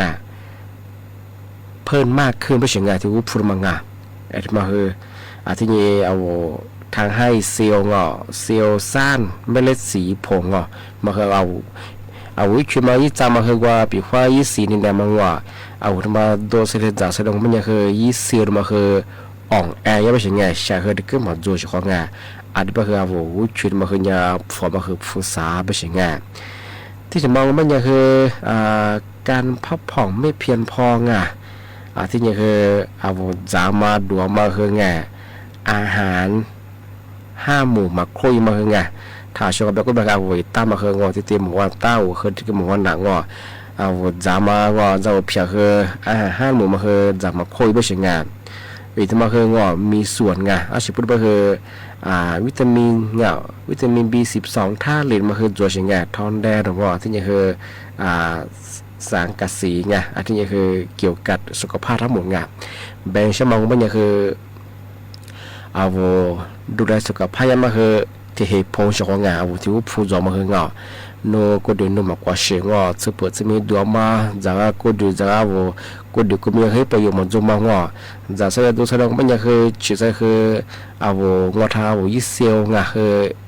เอาช่วยชาวมางอจะยี่จีมาคือยี่ออกแอร์ไม่ใช่ไงอะไรบ้างคือเนี่ยผู้อยู่มาคือที่มาที่เหตุผลมาเกลินหน้าไม่ใช่ไงอาจจะคือเอาเฉพาะไงปีมาสักจริงชั่วโมงมันยังคือไงมาคือไงมาก็เดี๋ยวมาดูแลสุขภาพเฉพาะไงยาบ้าบางมันยังคือวิธีวิธีแก้ปัญหาไงเฉพาะว่าวิธีแก้ปัญหาเรื่องคืออุปฟอร์มเอายุโคโซแทงไงเอามาคือมาก็เดี๋ยวมากว่าเชยีเต้าขึ้นนาขึ้นตึกเตะว่าพักผ่อนเพียงจีไม่ถึงไงที่นี่คือบาลังก็ไม่ยางที่ยุคเชื่อมาดูมันก็ชื่อเอาซื้อเปิดซื้อมีดัวมาว่าละมาจ่าละมาดัวละมาเชื่อก็ไม่ยางเขากูดูก็มีว่ายิบประโยชน์ก็มาจงไม่ยังไงมีความเสี่ยงจนยังคือถ้าจะถ้าดูไม่ใช่เจ้าของง่าพอมันก็ไม่ยังคือมันคือมีความเสี่ยงทางให้เกิดไงเอาพวกคือเอาวิสุทธิ์คืออุปฟอร์มาคือกลิ่นหน้าไม่เฉยเฉพาะง่าที่ถึงบางวันเป็นยาคือง่าเอารับประทานอาหารเอาจ่าดัวคือกว่ายิบประโยชน์จอมาเลยหัวจ่าไม่เฉยเฉพาะง่าที่ถึงบางวันเป็นยาคือง่าปีขว้าวัวตะกือดูแลจะคือพงออกยังไม่คือง่าเอาคือว่าพบแพทย์ไงหมอผ่าหมอมาไงเอาว่าโรคประจำตัวแต่ขว้าเลยก็กูจะมาไงวันนี้เฮทีเดก็กูนี้กับสดท้ายนี้ไปเฉพาะง่ายที่ว่ามันยังเฉพาะง่ายที่มาคือมาก็เดี๋ยวมากว่าเฉพาะง่ายถ้าเฉพาะนั้นแบบที่ว่าเหตุผลแล้วเราก็มันยังคือมีอย่างนี้มันยังคืองานที่ว่าพัฒนาข้อนี้จวบมางาที่ถึงมองมันคือเรื่องสุขภาพคืองานที่นี่คือเอากูดูก็มีสิ่งมาคัสก็คือมาคือยี่เหตุผลอุปฟอร์มาคือเนี่ย3 เหตุผลที่จวบไปเฉพาะง่ายบางครั้งบางส่วนบางครั้งไงปีว่าคนพัฒนาการกุลมันดาวเวอร์บางครั้งไงเอาพัฒนาการอันนี้เอาฟ้าป่าบางครั้งกุลมันจะบางครั้งเชื่อว่าจะมันเนี่ยทั้งหมดเป็นอย่างคือเอาสันนิษฐานว่าพักกุลเนี่ยบางครั้งเอาเรื่องสุขภาพจะขึ้นมากว่าชีพดูห่อมาแต่กุลยิงที่ถึงบางครั้งอ้างว่ามีโรคประจำตัวจ่อห่อมันยังไงทั้งหมดคือไงอะไรกลิ่นหน้าไม่ใช่ไงถ้าชื่อดังนั้นแบบบางช่วงว่า一次做题คืออุปฟอร์มันยังคือไงเหตุผลหลักๆมันยังคือพัฒนาการนี่มาถึงมันยังคือไงโรคบางชนิดไงสร้างมาถึงว่ามันคือเรื่องพฤติการเอาสุขภาพมากกว่าชีวิตเดิมมันคือไอ้ที่ดีกลิ่นน้ำไปเสียง่า ที่บ้านมันยังไงชาวบ้านอ่ะมาก็เดี๋ยวมากว่าชื่อจำมึงอ่ะมาก็เดี๋ยวมากว่าชื่อมันจะคือวิธีคืองอเหมือนจะคือว่าใจชาวบ้านเพียงแค่นกก็เดี๋ยวมากว่าชื่องอนกก็เดี๋ยวว่าสนใจมันจะคืออาจารย์น่าจะภาษาจุดเป็นผมจะคืองายุคโคคือมันจะหมดจะแบบคืองาซื้อชุดซื้อแบบคือหนาวแบบชิจุแบบคือจะงาขึ้นหนาวแบบคือเสียสิ่งเปลี่ยนชาวบ้านแบบคือมาก็เดี๋ยวมาเดี๋ยวมันจะคือไงจุกกว่าเสียงชาวบ้านที่บ้านมันยังไงนี่เนี่ยคือชาวบ้านไงปีมาคือเทเลจงที่บ้านยังคืออาจารย์ที่มุลงหนีโมขวาหนีสามโมวะที่ขวาโมแล้วขวาชาวบ้านที่บ้านคือนี่มีที่มุลงชาวบ้านคือบุโมงนั่นทางสุดคือโดยชิจอมาฟูจาชิจาก็คือมีว่าจีชาวบ้านที่นี่ก็ที่นี่ว่าคือด้วยแล้วก็จะคือขวาคุยจีชาวบ้านคือบุโมงขวาสวัสดีครับ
伊嘛把我谢谢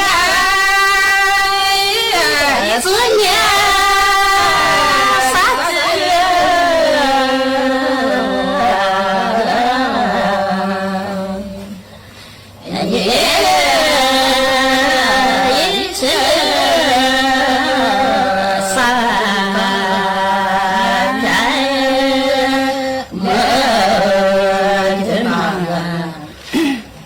的农舍。sa pian dia non ko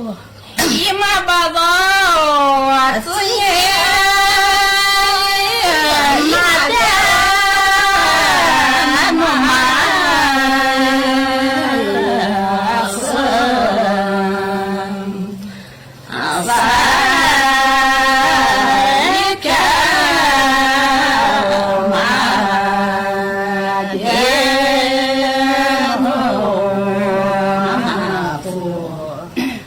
baba ti kum matsanya ha ti ham masatsanya ima baba baba da ti ko mama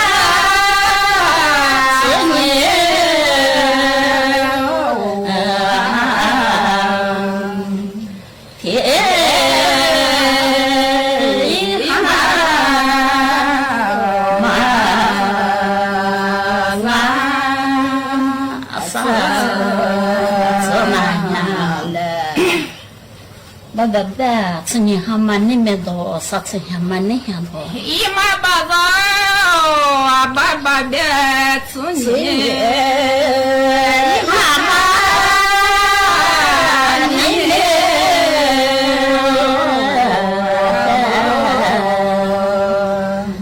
asa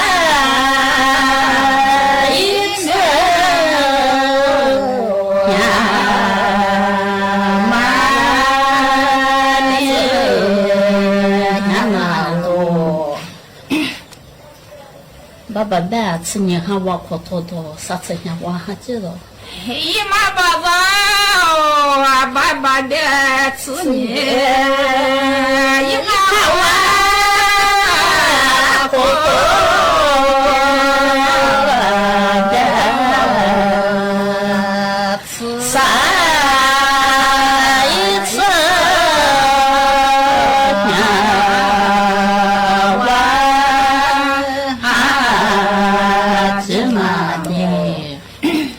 baba da ko to a ci ta do ha ji ima baba baba da ko to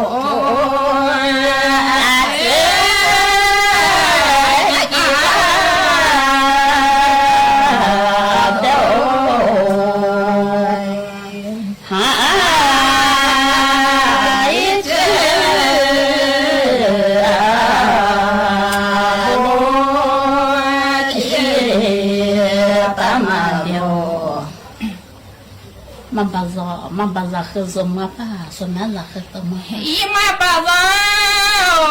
maba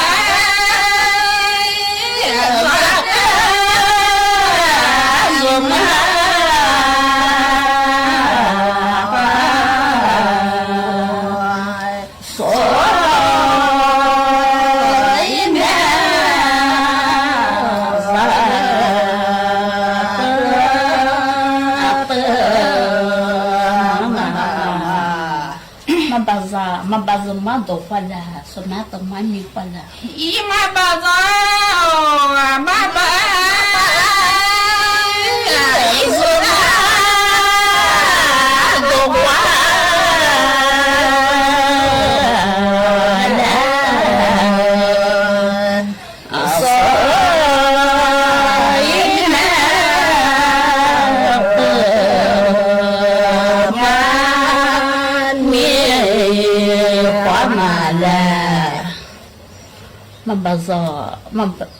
mabaza mado kwaso so mata mami kwaso ima baba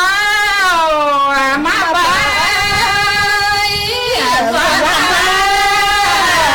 dogwa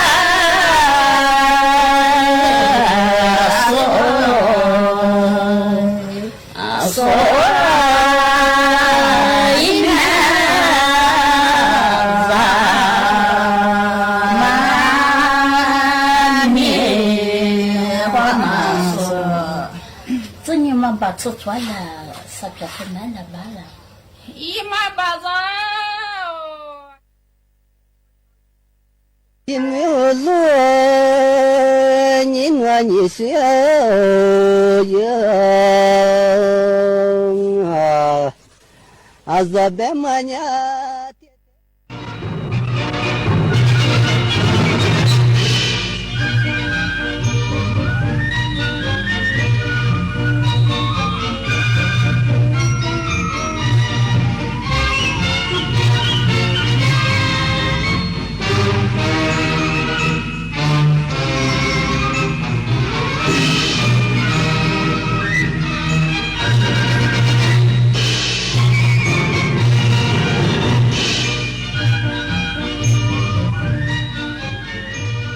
ที่นี่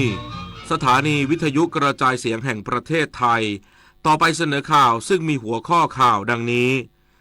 นายกรัฐมนตรีเปิดปี Amazing Thailand Grand Tourism and Sport Year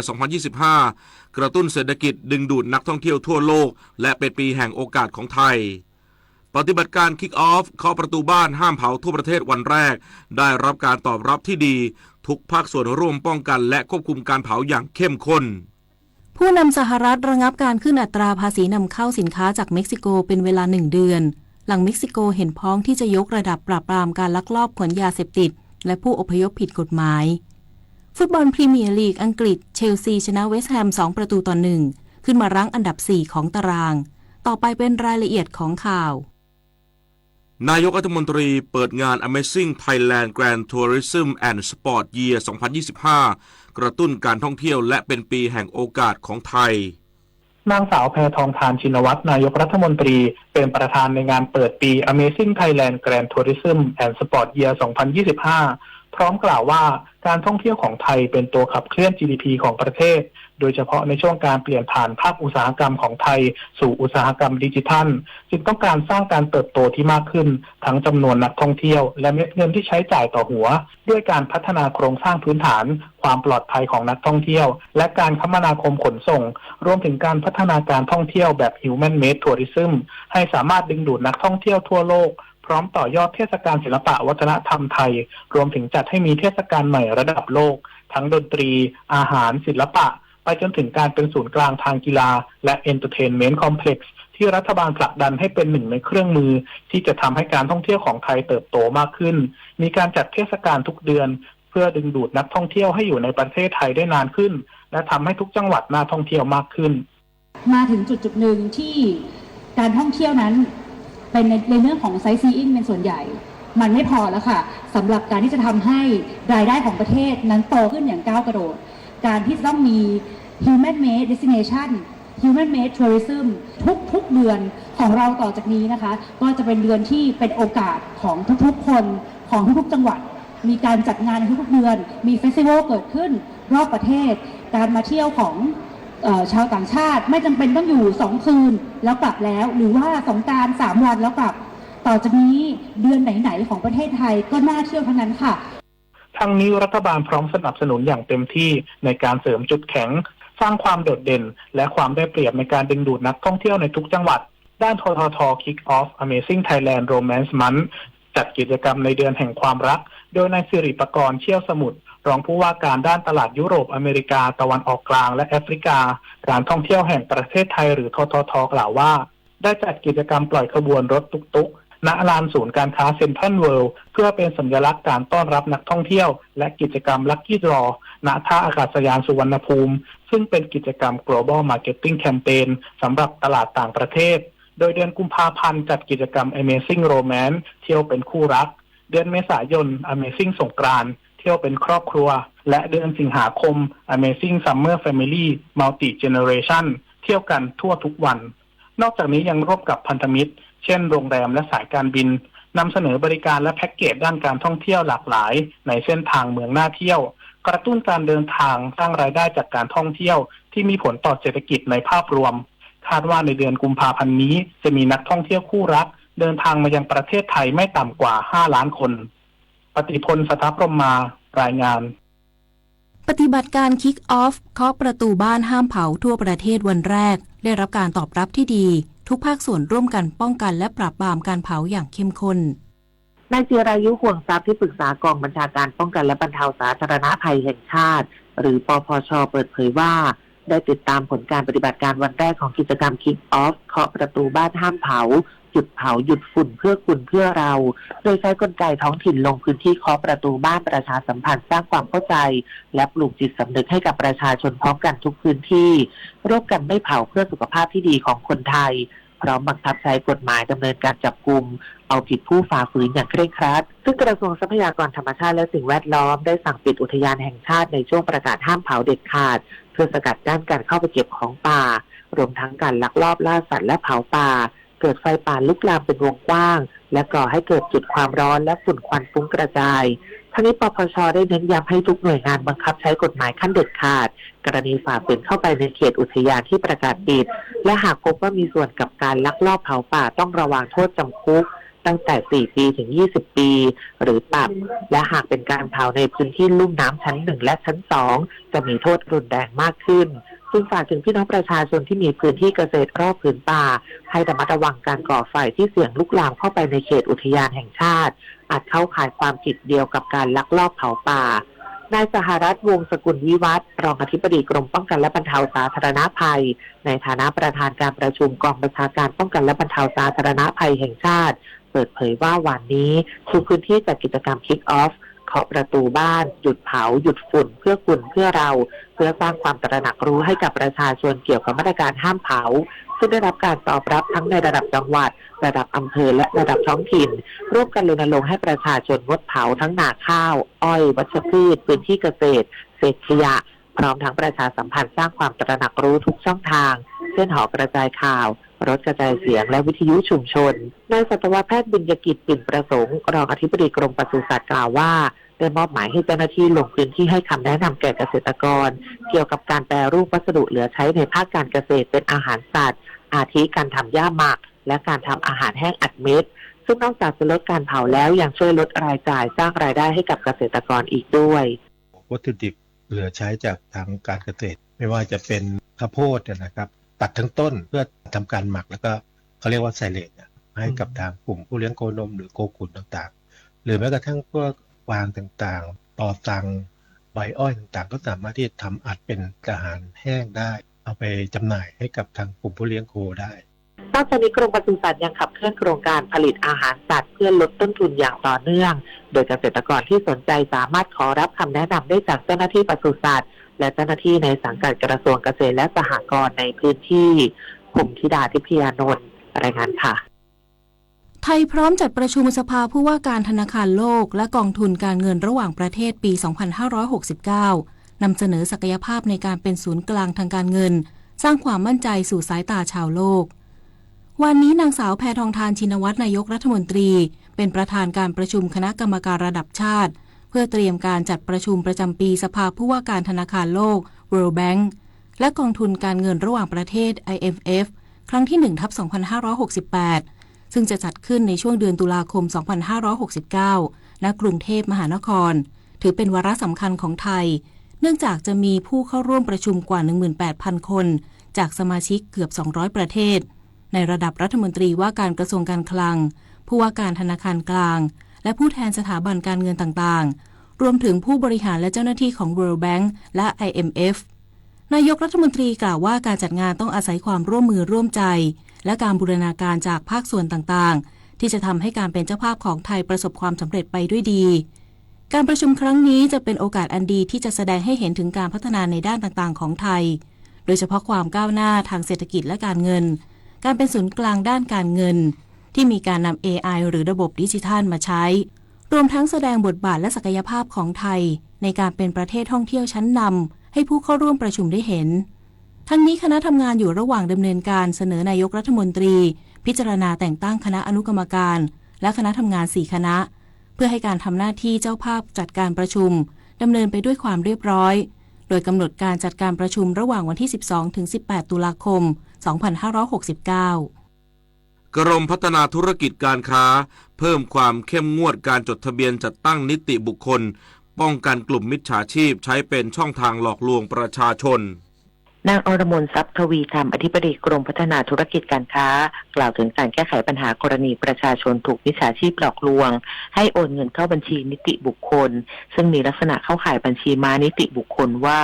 ได้บูรณาการความร่วมมือกับบริษัทไปรษณีย์ไทยจำกัดตรวจสอบสถานที่ตั้งนิติบุคคลตามที่ผู้ขอจดทะเบียนได้แจ้งไว้และปักหมุดพร้อมแสดงภาพถ่ายในลักษณะแผนที่ Google Map เพื่อให้ผู้ที่ตรวจสอบข้อมูลบริษัทสามารถเห็นภาพสถานที่ตั้งนิติบุคคลตามที่ได้แจ้งจดทะเบียนไว้และเพิ่มความเข้มงวดมาตรการรับจดทะเบียนนิติบุคคลทั้งห้างหุ้นส่วนและบริษัทจำกัดโดยบุคคลที่อยู่ในบัญชี HR03 ต้องไปแสดงตนต่อนายทะเบียนและส่งข้อมูลไปยังศูนย์ปฏิบัติการแก้ไขปัญหาอาชญากรรมออนไลน์หรือ AOC เพื่อติดตามขยายผลพฤติกรรมบุคคลที่มีความเสี่ยงสูงด้านการฟอกเงินเริ่มดำเนินการตั้งแต่วันที่1 มกราคมที่ผ่านมาปัจจุบันมิจฉาชีพมีการปลอมแปลงหนังสือรับรองนิติบุคคลและก็เอกสารทางทะเบียนนิติบุคคลเพื่อหลอกให้เชื่อใจแล้วก็ร่วมลงทุนกรมพัฒนาธุรกิจการค้าได้ออกมาตรการเพิ่มความเข้มงวดนะคะในการรับจดทะเบียนจัดตั้งนิติบุคคลไม่ว่าจะเป็นห้างหุ้นส่วนหรือว่าบริษัทจำกัดเพื่อป้องปรามบุคคลที่มีความเสี่ยงสูงด้านการฟอกเงินแล้วก็บุคคลเหล่านี้ปรากฏอยู่ในบัญชีรายชื่อที่เราเรียกว่า FR03 บุคคลเหล่านี้จะต้องมาแสดงตัวต่อหน้านายทะเบียนเท่านั้นหากไม่ปฏิบัติตามค่ะนายทะเบียนก็จะปฏิเสธแล้วก็ไม่รับจดทะเบียนจัดตั้งนิติบุคคลให้นะคะแต่หากเขามาแสดงตนนะคะกรมจดทะเบียนให้แต่ว่ากรมก็จะแจ้งกลับไปยังปปงและศูนย์ AOC เพื่อจะติดตามพฤติกรรมของนิติบุคคลนั้นๆต่อไปนอกจากนี้ยังได้ยกร่างคำสั่งนายทะเบียนกลางเพื่อเรียกเอกสารเพิ่มเติมสำหรับการจดทะเบียนจัดตั้งนิติบุคคลทั้งกรณีที่จัดตั้งนิติบุคคลใหม่หรือกรณีจัดตั้งแล้วต้องแสดงเอกสารให้เห็นว่าเจ้าของที่ตั้งยินยอมให้ใช้เป็นสำนักงานนิติบุคคลเช่นสัญญาเช่าหรือหนังสือยินยอมให้ใช้สถานที่เป็นที่ตั้งนิติบุคคลจากเจ้าบ้านขณะนี้อยู่ระหว่างเปิดรับฟังความคิดเห็นจนถึงวันที่15 กุมภาพันธ์นี้ผ่านเว็บไซต์ระบบกลางทางกฎหมายและเว็บไซต์กรมพัฒนาธุรกิจการค้า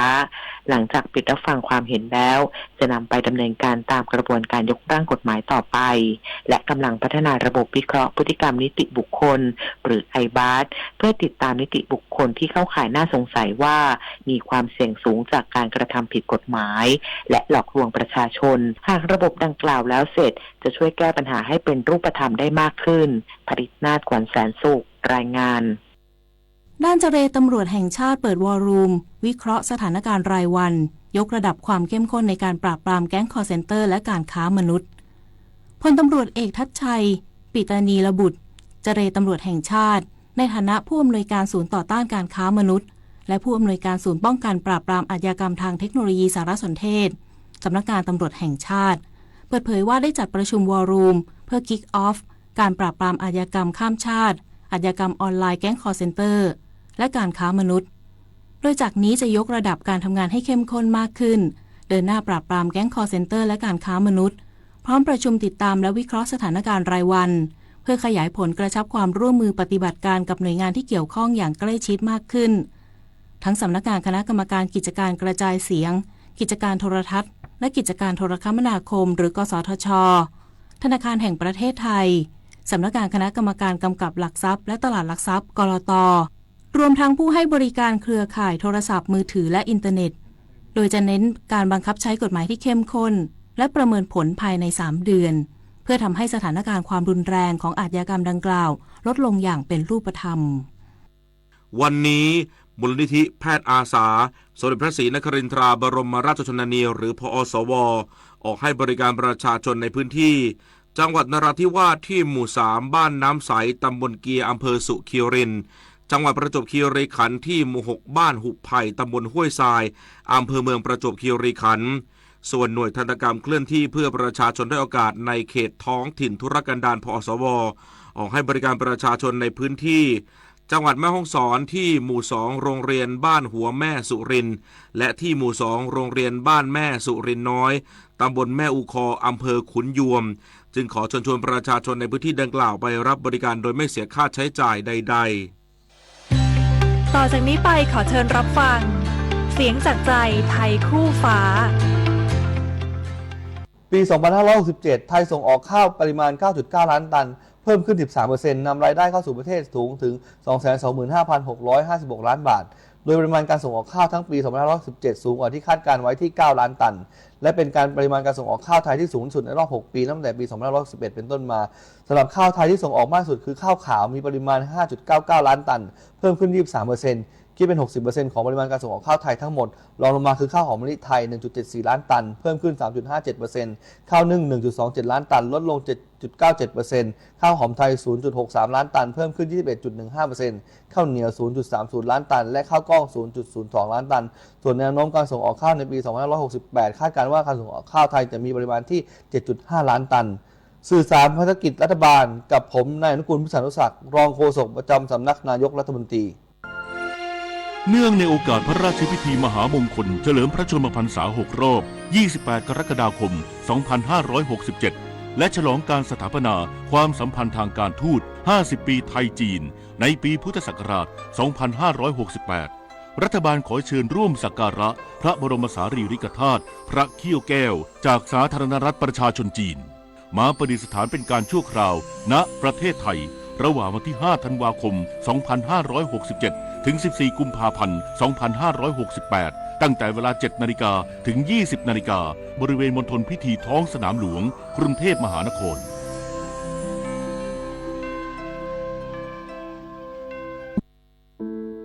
คำบางคำคุณไม่คิดแต่พ่อแม่คิด โอ๊ยเลิกบ่นเลิกจู้จี้สักทีได้ไหมน่ารำคาญ คำพูดรุนแรงสาเหตุสำคัญที่ก่อให้เกิดภาวะซึมเศร้าในผู้สูงอายุลูกหลานอย่างเราสามารถดูแลท่านผ่านทริคคิวใจพระในบ้านเริ่มจากงดใช้คำพูดรุนแรงหากิจกรรมทำร่วมกันมอบงานสร้างคุณค่ากอดเพิ่มพลังใจและพาไปหาหมอด้วยตัวเองรักแท้ดูแลด้วยใจให้ผู้สูงวัยสุขกายสุขใจทุกวันนะคะ 7 นาฬิกา 16 นาทีต่อไปรับฟังข่าวต่างประเทศครับสำนักข่าว CNBC รายงานว่าประธานาธิบดีโดนัลด์ทรัมป์ผู้นำสหรัฐหารือทางโทรศัพท์กับนางคลอเดียชายบามประธานาธิบดีเม็กซิโกวันที่ 3 กุมภาพันธ์ที่ผ่านมาตามเวลาท้องถิ่นโดยประธานาธิบดีทรัมป์เปิดเผยว่าได้ตัดสินใจระงับการขึ้นอัตราภาษีนำเข้าสินค้าจากเม็กซิโก25%ชั่วคราวเป็นเวลา1 เดือนหลังจากประธานาธิบดีชายบามเห็นพ้องที่จะส่งทหารจำนวน 10,000 นายไปยังชายแดนสหรัฐเม็กซิโกเพื่อป้องกันการลักลอบขนยาเสพติดโดยเฉพาะสารเฟนทานิลและผู้อพยพผิดกฎหมายจากเม็กซิโกขณะเดียวกันประธานาธิบดีชายบามเปิดเผยว่าการหารือในครั้งนี้ดำเนินไปได้ด้วยดีและรัฐบาลเม็กซิโกบรรลุข้อตกลงหลายประเด็นกับสหรัฐนอกจากนี้ยังระบุว่ารัฐบาลสหรัฐมีความมุ่งมั่นที่จะทำงานเพื่อป้องกันการค้าอาวุธที่มีอานุภาพสูงเข้าไปยังเม็กซิโกสำนักข่าวต่างประเทศรายงานโดยอ้างแถลงการของนายฟาเรนตินอันตุนผู้อำนวยการฝ่ายสื่อสารของทำเนียบประธานาธิบดีตุรกีที่ยืนยันว่าประธานาธิบดีอาเมดอัลชาลาผู้นำซีเรียจะเดินทางเยือนกรุงอังการาเมืองหลวงของตุรกีในวันนี้เพื่อพบหารือกับประธานาธิบดีเรเจป ไตยิป แอร์ดวนผู้นำตุรกีพร้อมกันนี้นายอันดุลกล่าวว่ารัฐบาลตุรกีเชื่อมั่นว่าการเยือนของผู้นำซีเรียในครั้งนี้จะช่วยให้ความสัมพันธ์ของทั้งสองประเทศซึ่งได้รับการฟื้นฟูขึ้นใหม่หลังกลุ่มต่อต้านในซีเรียโค่นล้มอดีตประธานาธิบดีบาชาร์ อัล อาซาดผู้นำเผด็จการเมื่อช่วงต้นธันวาคม 2567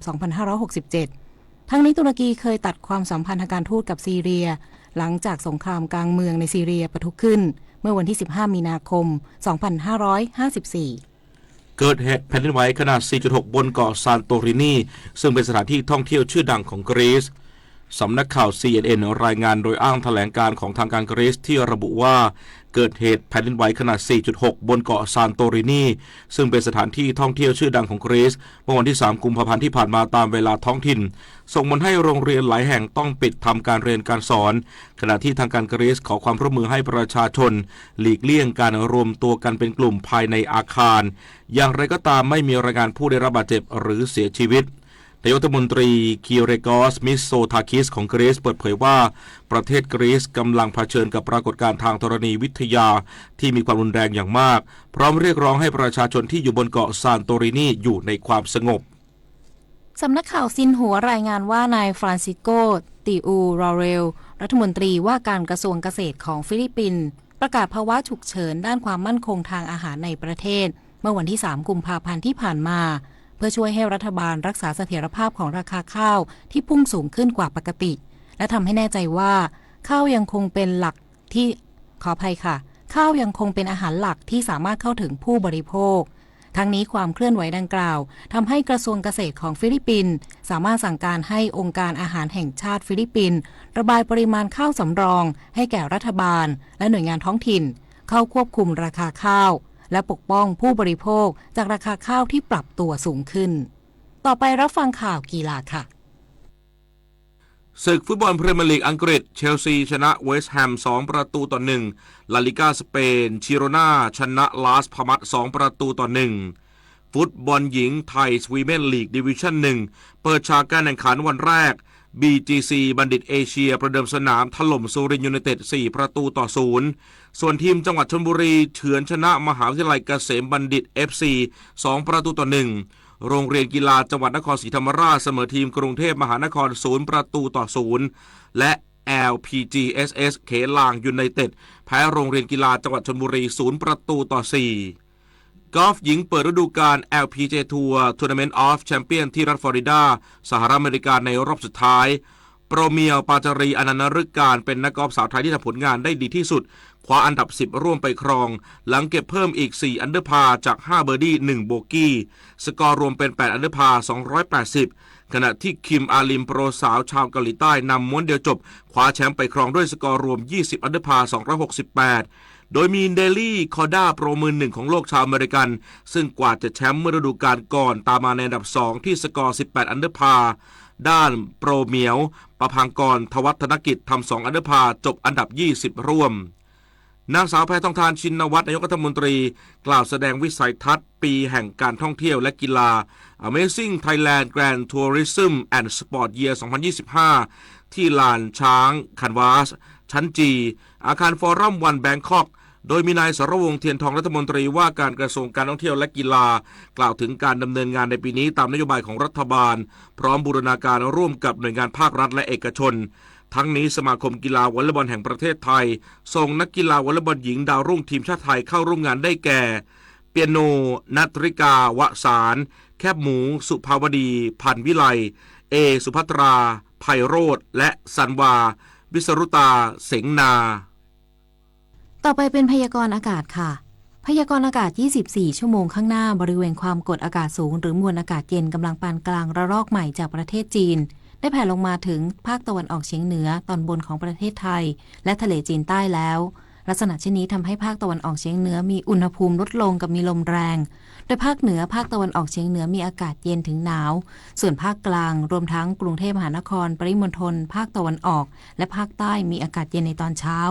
สำหรับบริเวณยอดดอยมีอากาศหนาวถึงหนาวจัดยอดภูมีอากาศหนาวขอให้ประชาชนบริเวณดังกล่าวดูแลรักษาสุขภาพเนื่องจากสภาพอากาศที่หนาวเย็นและระวังอันตรายจากอัคคีภัยสำหรับมรสุมตะวันออกเฉียงเหนือที่พัดปกคลุมอ่าวไทยและภาคใต้มีกำลังแรงขึ้นทำให้ภาคใต้ตอนล่างมีฝนเพิ่มขึ้นส่วนอ่าวไทยตอนบนมีคลื่นสูงประมาณ1เมตรบริเวณที่มีฝนฟ้าคะนองคลื่นสูง 1-2 เมตรอ่าวไทยตอนล่างมีคลื่นสูง 1-2 เมตรบริเวณที่มีฝนฟ้าคะนองคลื่นสูงมากกว่า2เมตรชาวเรือบริเวณดังกล่าวควรเพิ่มความระมัดระวังในการเดินเรือและหลีกเลี่ยงบริเวณที่มีฝนฟ้าคะนองพยากรณ์อากาศตั้งแต่เช้าวันนี้จนถึงเช้าวันพรุ่งนี้ภาคเหนืออากาศเย็นถึงหนาวกับมีหมอกในตอนเช้าอุณหภูมิต่ำสุด 14-22 องศาเซลเซียสบริเวณยอดดอยอากาศหนาวถึงหนาวจัดอุณหภูมิต่ำสุด 5-13 องศาเซลเซียสภาคตะวันออกเฉียงเหนืออากาศเย็นถึงหนาวกับมีหมอกในตอนเช้ากับมีลมแรงและอุณหภูมิจะลดลง 1-3 องศาเซลเซียสอุณหภูมิต่ำสุด 15-19 องศาเซลเซียสบริเวณยอดภูอากาศเย็นถึงหนาวอุณหภูมิต่ำสุด 9-15 องศาเซลเซียสภาคกลางอากาศเย็นในตอนเช้าอุณหภูมิต่ำสุด 20-22 องศาเซลเซียสภาคตะวันออกอากาศเย็นในตอนเช้ามีฝนเล็กน้อยบางแห่งอุณหภูมิต่ำสุด 21-23 องศาเซลเซียสทะเลมีคลื่นต่ำกว่า1เมตรห่างฝั่งคลื่นสูงประมาณ1เมตรภาคใต้ฝั่งตะวันออกอากาศเย็นในตอนเช้ามีฝน10%ของพื้นที่ส่วนมากบริเวณจังหวัดพัทลุงสงขลาปัตตานียะลานราธิวาสอุณหภูมิต่ำสุด 20-24 องศาเซลเซียสตั้งแต่จังหวัดนครศรีธรรมราชขึ้นมาทะเลมีคลื่นสูงประมาณ1เมตรบริเวณที่มีฝนฟ้าคะนองคลื่นสูง 1-2 เมตรตั้งแต่จังหวัดสงขลาลงไปทะเลมีคลื่นสูง 1-2 เมตรบริเวณที่มีฝนฟ้าคะนองมีคลื่นสูงมากกว่า2เมตรภาคใต้ฝั่งตะวันตกอากาศเย็นในตอนเช้ามีฝนเล็กน้อยบางแห่งอุณหภูมิต่ำสุด 21-23 องศาเซลเซียสทะเลมีคลื่นสูงประมาณ1เมตรห่างฝั่งคลื่นสูงมากกว่า1เมตรกรุงเทพมหานครและปริมณฑลเมฆบางส่วนมีฝนเล็กน้อยบางแห่งอุณหภูมิต่ำสุด 23-24 องศาเซลเซียสสภาวะระดับน้ำในแม่น้ำเจ้าพระยาที่หน้ากองบัญชาการกองทัพเรือคำนวณโดยกรมอุทกศาสตร์กองทัพเรือวันนี้น้ำขึ้นเต็มที่เวลา 10 นาฬิกาสูงกว่าระดับทะเลปานกลาง1เมตร27เซนติเมตรและเวลา 22 นาฬิกา 22 นาทีสูงกว่าระดับทะเลปานกลาง87เซนติเมตร น้ำลงเต็มที่เวลา 3:28 นาทีต่ำกว่าระดับทะเลปานกลาง40เซนติเมตรในเวลา 17:17 นาทีสูงกว่าระดับทะเลปานกลาง10เซนติเมตรวันนี้ที่ประภาคารกาญจนาภิเษกแหลมพรหมเทพจังหวัดภูเก็ตดวงอาทิตย์ตกเวลา 18:35 นาทีกรุงเทพมหานครดวงอาทิตย์ตกเวลา 18:19 นาที1 นาทีกับกปท.ผู้ขับขี่สามารถแก้อาการปวดหลังจากการนั่งขับรถเป็นเวลานานด้วยการหมั่นออกกำลังกายการเดินหรือวิ่งครั้งละ20นาทีทั้งนี้การปรับเบาะและพวงมาลัยต้องคำนึงถึงความปลอดภัยควรปรับเมื่อรถจอดอยู่กับที่หากขับรถติดต่อกันเป็นเวลานานควรเปลี่ยนอิริยาบถให้ร่างกายได้ยืดคลายกล้ามเนื้อด้วยการลุกจากที่นั่งและเดินไปมา 2-3 นาทีหรือบริหารร่างกายท่ายืนแอนหลังบ่อยๆจะช่วยคลายกล้ามเนื้อและลดอาการปวดเมื่อยหลังได้ส่วนมุมของพวงมาลัยต้องปรับในระดับที่วางมือแล้วสามารถหมุนพวงมาลัยได้คล่องไม่ติดขัดกล้ามเนื้อบ่าและไหล่ต้องไม่เกร็งหรือตั้งเกินไปขณะขับขี่ไม่ควรโยกตัวหรือศีรษะเพื่อมองข้างหรือหลังรถหากพบว่าการมองมีจุดบกพร่องควรหาอุปกรณ์เสริมเป็นกระจกส่องหลังบานใหญ่เพื่อช่วยการมองเห็นลดพฤติกรรมไม่พึงประสงค์ซึ่งส่งผลต่อกล้ามเนื้อและอาจก่อให้เกิดอุบัติเหตุด้วยค่ะด้วยความปรารถนาดีจากกรมประชาสัมพันธ์และกองทุนเพื่อความปลอดภัยในการใช้รถใช้ถนนกรมการขนส่งทางบกกระทรวงคมนาคมรู้รักภาษาไทยโดยความร่วมมือของสำนักงานราชบัณฑิตยสภาและกรมประชาสัมพันธ์วันนี้เสนอคำว่าเนื้อมะม่วงหิมพานต์เนื้อมะม่วงหิมพานต์เป็นเนื้อผลของพืชชนิดหนึ่งเรียกว่ามะม่วงหิมพานต์หรือภาษาใต้เรียกว่ากาหยูเนื้อของผลจะเจริญเติบโตมาจากฐานดอกรูปทรงคล้ายผลชมพู่เมื่ออ่อนสีเขียวแก่เปลี่ยนเป็นสีเหลืองและแดงตามลำดับมีถิ่นกำเนิดแถบทวีปอเมริกาใต้ทางตะวันออกเฉียงเหนือของประเทศบราซิลปัจจุบันปลูกกันมากในประเทศเขตร้อนหลายประเทศเช่นเวียดนามอินเดียบางประเทศในทวีปแอฟริกาใช้กินเป็นผลไม้ผสมในสลัดหรือทำเป็นเครื่องดื่มมีวิตามิน B วิตามิน C และแคลเซียมสูงผู้มีคำถามการใช้ภาษาไทยสอบถามได้ที่ www.orst.go.th สาระนานากับสารานุกรมไทยวันนี้เสนอตอนเตาสันกำแพงเตาสันกำแพงเป็นแหล่งเตาเผาเครื่องถ้วยล้านนาตั้งอยู่ที่อำเภอสันกำแพงจังหวัดเชียงใหม่ลักษณะผลิตภัณฑ์มีเนื้อดินปั้นสีเทาอมแดงและหยาบเคลือบด้วยน้ำเคลือบสีขาวนวลมักจะเคลือบขุ่นโดยทั่วไปตกแต่งด้วยลายเขียนใต้เคลือบสีดำลายที่นิยมมากที่สุดเป็นลายปลาคู่ซึ่งว่ายน้ำตามกันภายในวงกลมลายปลาแบบนี้จีนเรียกว่าหยินหยางส่วนลวดลายอื่นๆก็มีเช่นลายวงกลมซ้อนกันลายรูปสัตว์ในวงกลมและลายดอกไม้ผลิตภัณฑ์ที่ผลิตมากได้แก่จานชามขวดตะคันไหกระปุกและคนทีติดตามเพิ่มเติมและฟังย้อนหลังได้ที่ Facebook YouTube Line และ Instagram @สารานุกรมไทยและ www.saranukromthai.or.thสำหรับช่วงที่ 2 ติดตามรับฟังการสัมภาษณ์นายชำนาญวิทย์เตรัตน์รองปลัดกระทรวงมหาดไทยเกี่ยวกับความคืบหน้าการหารือหน่วยงานต่างๆเพื่อระงับการจ่ายไฟตัดวงจรการทำงานของแก๊งอาชญากรรมออนไลน์ตามแนวชายแดนค่ะการศึกษาที่ดีเป็นเครื่องมืออันสำคัญในการพัฒนาความรู้ความคิดความประพฤติและคุณภาพของบุคคลสังคมและบ้านเมืองใดจากการศึกษาให้แก่พลเมืองของตนได้อย่างครบถ้วนสังคมและบ้านเมืองนั้นก็จะมีพลเมืองที่มีคุณภาพสามารถพัฒนาประเทศชาติให้ก้าวหน้าได้อย่างรวดเร็วและรักษาความมั่นคงของชาติไว้ได้ตลอดไปพระบรมราโชวาทพระบาทสมเด็จพระเจ้าอยู่หัวเพ็ญศิลป์สงเนียมบรรณาธิการข่าวนฤนาถแข็งขันและพฤทธิ์แก้วพิบูลอ่านเมื่อคุณใช้บริการของออมสินคุณจะพบกับเรียบร้อยแล้วนะคะขอบคุณค่ะแต่ไม่ใช่แค่ออมสินที่อยากขอบคุณนะคะยังมีป้าสีลุงสมศักดิ์น้าสมใจน้องตะวันพี่แอดพี่แดงที่ฝากขอบคุณมาด้วยค่ะขอบคุณนะครับขอบคุณค่ะขอบคุณหลายๆด้วยครับขอบคุณครับขอบคุณครับขอบคุณค่ะแค่เป็นลูกค้าเราเท่ากับช่วยสังคมธนาคารออมสินธนาคารเพื่อสังคม ดีด้วยบริการที่รวดเร็วดีด้วยการลดใช้เอกสารดีด้วยความปลอดภัยดีด้วยการลดค่าใช้จ่ายดีขนาดเนี้ยต้องบอกต่อบริการจดทะเบียนนิติบุคคลทางออนไลน์โฉมใหม่ที่ปลดล็อกการจดทะเบียนธุรกิจให้ง่ายขึ้นจดที่ไหนเมื่อไหร่ก็ได้ผ่านทางออนไลน์ตลอด24ชั่วโมงไม่มีวันหยุดแถมเลือกจดในวันมงคลหรือฤกษ์ดีได้ตามที่ต้องการเริ่มต้นธุรกิจด้วยการจดทะเบียนผ่านระบบออนไลน์ DBD Biz Regis เพื่อให้ธุรกิจและชีวิตของคุณง่ายขึ้นโดยกรมพัฒนาธุรกิจการค้ากระทรวงพาณิชย์กลับมารับฟังข่าวช่วงที่2ครับท่านผู้ฟังครับประเด็นร้อนในสังคมขณะนี้คือการระงับการเข้าถึงสาธารณูปโภคต่างๆของกลุ่มอาชญากรรมในบริเวณชายแดนไทยกับประเทศเพื่อนบ้านซึ่งมีแง่มุมที่อาจส่งผลกระทบทั้งด้านมนุษยธรรมและความสัมพันธ์ระหว่างประเทศจึงต้องมีการหารือระหว่างหน่วยงานต่างๆอย่างรอบคอบเช้านี้รับฟังประเด็นดังกล่าวจากนายชำนาญวิทย์เตรัตน์รองปลัดกระทรวงมหาดไทยสัมภาษณ์โดยปริญญวิทย์เปี่ยมสมบูรณ์ครับครับท่านผู้ฟังและขณะนี้เรื่องราวที่หลายท่านกำลังให้ความสนใจสังคมกำลังให้ความสนใจ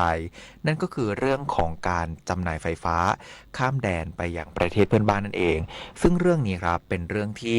มีประเด็นอ่อนไหวหลายประเด็นไม่ว่าจะเป็นด้านมนุษยธรรมด้านความสัมพันธ์ระหว่างประเทศแล้วก็ความตั้งใจของประเทศในการจัดการกับปัญหาอาชญากรรมข้ามชาติวันนี้ครับเราจะมาร่วมพูดคุยกับนายชำนาญวิทย์เตรัตน์รองปลัดกระทรวงมหาดไทยซึ่งท่านเป็นผู้ที่ติดตามเรื่องนี้อยู่โดยตรงสวัสดีครับท่านรองปลัดครับสวัสดีครับผมชำนาญวิทย์เตรัตน์รองปลัดกระทรวงมหาดไทยนะครับครับผมท่านรองปลัดครับตามที่ได้นำเรียนไปเบื้องต้นครับผมทราบว่าเมื่อวานนี้มีการประชุมของสภาความมั่นคงแห่งชาติใช่ไหมครับความคืบหน้าในการติดตามประเด็นการจำหน่ายไฟฟ้าไปยังประเทศเพื่อนบ้านเนี่ยมียังไงบ้างครับท่านรองครับครับก็สืบเนื่องจากเมื่อวานนี้ทางสมช.ได้เชิญหน่วยงานฝ่ายความมั่นคงนะครับแล้วก็กระทรวงมหาดไทยรวมทั้งการไฟฟ้าส่วนภูมิภาคนะครับไปร่วมหารือเพื่อหาแนวทางแก้ไขปัญหาที่เป็นประเด็นอยู่ในเรื่องเกี่ยวกับการจำหน่ายไฟฟ้าไปยังประเทศเมียนมานะครับครับซึ่งการประชุมเนี่ยคณะทางเลขาธิการสภาความมั่นคงนะครับก็ได้ให้หน่วยงานที่เกี่ยวข้องรายงานข้อมูลต่างๆที่เกี่ยวข้องกับการนำไฟฟ้าที่เอาไปใช้ในประเทศเมียนมาเพื่อหาข้อเท็จจริงรวมทั้งหาข้อมูลที่ได้ข้อสรุปเพื่อจะได้รวบรวมทำเป็นความเห็นข้อเสนอผ่านมาให้กับทางกระทรวงมหาดไทยรวมทั้งการไฟฟ้าตามที่รัฐมนตรีว่าการกระทรวงมหาดไทยได้มีหนังสือสอบถามไปเกี่ยวกับเรื่องประเด็นของการจำหน่ายไฟฟ้าไปยังประเทศเมียนมาแล้วนำไฟฟ้านั้นไปใช้ในธุรกิจหรือธุรกรรมที่เกี่ยวข้องกับอาชญากรรมข้ามชาติหรือเกี่ยวข้องกับความไม่สงบเรียบร้อยหรือเกี่ยวข้องกับการดำเนินการที่ผิดกฎหมายต่างๆอันนี้ก็เป็นเรื่องของทางสมช.จะได้รวบรวมประมวลข้อมูลส่งมาให้กับกระทรวงมหาดไทยรวมทั้งการไฟฟ้าภูมิภาคดำเนินการครับครับผมแล้วก็ในการประชุมครับท่านรองปลัดครับเราได้มีการพูดถึงพื้นที่ที่เราคาดว่าเป็นพื้นที่ที่จะมีการนำไฟฟ้าไปใช้ในการทำผิดกฎหมายเหล่านี้ด้วยไหมครับก็เป็นพื้นที่ที่ทางท่านรัฐมนตรีว่าการกระทรวงมหาดไทยนะครับได้มีหนังสือสอบถามไปซึ่งหนังสือตัวนี้ท่านจะเห็นแล้วเป็นพื้นที่บริเวณ5 จุดครับครับแล้วพื้นที่ตรงนี้ครับหน่วยงานต่างๆที่เข้าร่วมการประชุมเนี่ยครับได้ให้ความเห็นหรือให้ข้อมูลที่มีความคืบหน้าอะไรอย่างไรบ้างครับก็มีจากหลายๆหน่วยนะครับซึ่งอันนี้ผมอยากจะให้ทางสมช.นะครับเป็นผู้สรุปเพื่อให้เกิดเอกภาพในการตอบแล้วก็เป็นทิศทางเดียวกันนะครับเพราะว่าการประชุมเนี่ยเป็นฝ่ายทางสภาความมั่นคงได้เชิญหน่วยงานทั้งหมดมาซึ่งเขาจะต้องประมวลแล้วก็สรุปข้อที่จริงรวมทั้งรายงานทางท่านรองนายกซึ่งกำกับดูแลในส่วนของงานความมั่นคงเสียก่อนเพื่อให้ข้อสรุปรวมทั้งมาตรการแนวทางขั้นตอนต่างๆซึ่งจะต้องให้ทางเลขาธิการสภาความมั่นคงได้กำหนดนะครับแล้วก็ สรุปผลการประชุมในเมื่อวานนี้ให้ชัดเจนซะก่อนนะครับไม่อยากพูดไปคนละที่คนละทางเดี๋ยวจะเกิดความสับสนครับครับผมแล้วในส่วนของทางกระทรวงมหาดไทยเนี่ยครับหลังจากที่ถ้าเกิดว่าสมมุติเราได้รับข้อมูลที่จำเป็นจากแต่ละหน่วยงานนะครับที่เกี่ยวข้องไม่ว่าจะเป็นทางสำนักงานตำรวจแห่งชาติเองกระทรวงการต่างประเทศเองหรือว่าจะเป็นทางหน่วยงานความมั่นคงอื่นๆเช่นทางกองทัพหรือทางหน่วยงานที่มีหน้าที่เกี่ยวกับการสอบสวนสืบสวนโดยตรงอะไรเหล่านี้ครับมันจะช่วยเป็นน้ำหนักในการที่เราดำเนินการอะไรต่างๆได้ดีและแม่นยำขึ้นด้วยไหมครับครับขอย่างเรียนอย่างนี้นะครับกระทรวงมหาดไทยเป็นหน่วยงานความมั่นคงซึ่งดูแลเกี่ยวกับกิจการความมั่นคงภายในก็คือภายในประเทศครับผมทีนี้การนำไฟฟ้าไปจำหน่ายแล้วก็ไปขายอย่างต่างประเทศมันจะไปเกี่ยวพันนะครับเรื่องของความสัมพันธ์ระหว่างประเทศเกี่ยวกับการลงทุนธุรกิจหรือการประกอบอาชีพของคนต่างประเทศที่เรามีสัญญาขายจำหน่ายไฟไปยังประเทศเมียนมาซึ่งกระบวนการจำหน่ายไฟเนี่ยนะครับมันก็ไม่ใช่อยู่ๆก็จะขายได้ซึ่งถ้าหากไปดูมติครม.ที่เกี่ยวข้องนะการไฟฟ้าต้องไปแก้พรบ.เพื่อให้แก้กฎหมายของการไฟฟ้าภูมิภาคเองให้มีอำนาจจำหน่ายไปยังประเทศเพื่อนบ้านใกล้เคียงซึ่งอันนี้เรื่องตั้งแต่มติครม.ผมจำปีไม่ได้น่าจะ37ใช่ไหมนะครับ37ประมาณนั้นนะถ้าลองไปอ่านดูซึ่งขั้นตอนในการขอเนี่ยนะครับในมาตรา7ของการไฟฟ้านะครับภูมิภาครวมทั้งมาตรา42วงเล็บ2เนี่ยเขาเขียนไว้ชัดว่าการขายจำหน่ายไฟเนี่ยต้องขอความเห็นชอบจากครม.รวมทั้งความเห็นกฤษฎีกาเองที่ให้ความเห็นตอนที่เอาเรื่องเข้าไปจำหน่ายไฟฟ้าให้กับเมียนมาก็มีความเห็นว่าควรจะต้องทำในระหว่างรัฐกับรัฐนะครับซึ่งเป็นเงื่อนไขที่ทางการไฟฟ้าได้ถือปฏิบัติต่อมานะครับแล้วก็มีการจำหน่ายไฟก็หมายความว่าก็เสนอเข้าครม.เห็นชอบส่วนการต่อนะฮะอายุเมื่อหมดอายุสัญญานี่ก็ว่าไปตามสัญญาของการไฟฟ้าซึ่งจะมี5 ปี 3 ปีนะครับรวมทั้งการปฏิบัติตามสัญญาซึ่งในสัญญาก็จะมีอยู่ข้อหนึ่งนะครับว่าการไฟฟ้าสามารถจะงดหรือจำกัดหรือไม่จำหน่ายไฟได้ถ้ากระแสไฟภายในประเทศเราไม่เพียงพอนะหรือปริมาณพลังงานไฟฟ้าของเราไม่พอนะครับอันนี้เราก็จะตัดได้ประเด็นที่สองถ้ามีปัญหาเรื่องเกี่ยวกับความสงบเรียบร้อยหรือขัดต่อความมั่นคงนะมีเรื่องเกี่ยวกับงานความมั่นคงเข้ามาเนี่ยทางการไฟฟ้าก็สามารถจะงดจ่ายกระแสไฟเอานี้ได้อันนี้อยู่ในสัญญานะครับระหว่างการไฟฟ้ากับบริษัทที่อยู่ในประเทศเมียนมาครับครับผมท่านรองปลัดครับถ้าอย่างนั้นนะครับขอถามไปในเชิงที่ว่าจากตอนนี้ครับที่หน่วยงานต่างๆเริ่มมีการพูดคุยกันมากขึ้นเอาเนื้อหาเอาสาระเอาข้อกฎหมายต่างๆมาคุยกันเนี่ยครับเราเห็นความคืบหน้าของเรื่องนี้มากน้อยเพียงใดครับว่ามันจะสามารถนำไปสู่ข้อสรุปได้ครับครับคือเราพยายามนะฮะกระทรวงมหาดไทยตั้งแต่ได้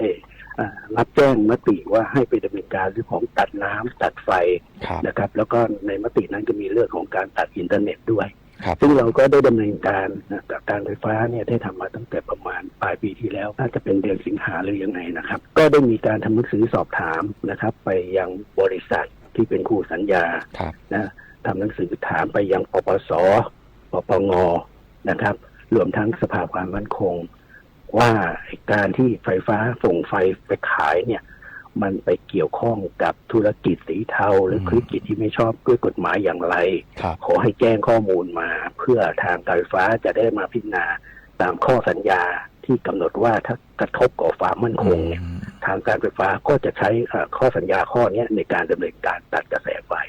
นะครับอันนี้เราก็ได้ทำมาซึ่งเวลาเราถามไปเนี่ยเป็นธรรมดาบริษัทคู่สัญญาก็บอกว่าไม่มีครับผมนี่พอไม่มีเราจะเชื่อไหมนะเราก็ต้องถามทางสมช.ถามหน่วยงานความมั่นคงซึ่งมันเป็นภารกิจนอกประเทศนะครับทางกระทรวงมหาดไทยก็ต้องใช้สรรพกำลังเท่าที่มีประสานรวมทั้งทางผู้ว่าการจังหวัดนะครับมันจะมีศูนย์สั่งการชายแดนอะไรเหล่านี้นะซึ่งเราก็ได้พยายามสอบถามเพื่อหาข้อมูลว่าการที่เราไปกระจายกระแสไฟฟ้าให้กับประเทศเมียนมาเนี่ยมันมีผลกระทบต่อความมั่นคงหรือไม่ซึ่งเราต้องรวบรวมจากหน่วยงานที่เกี่ยวข้องทั้งตำรวจนะครับซึ่งดูแลในเรื่องของคนเข้าเมือง นะครับรวมทั้งมหาดไทยที่ดูแลเรื่องกฎหมายเหล่านี้เราก็ใช้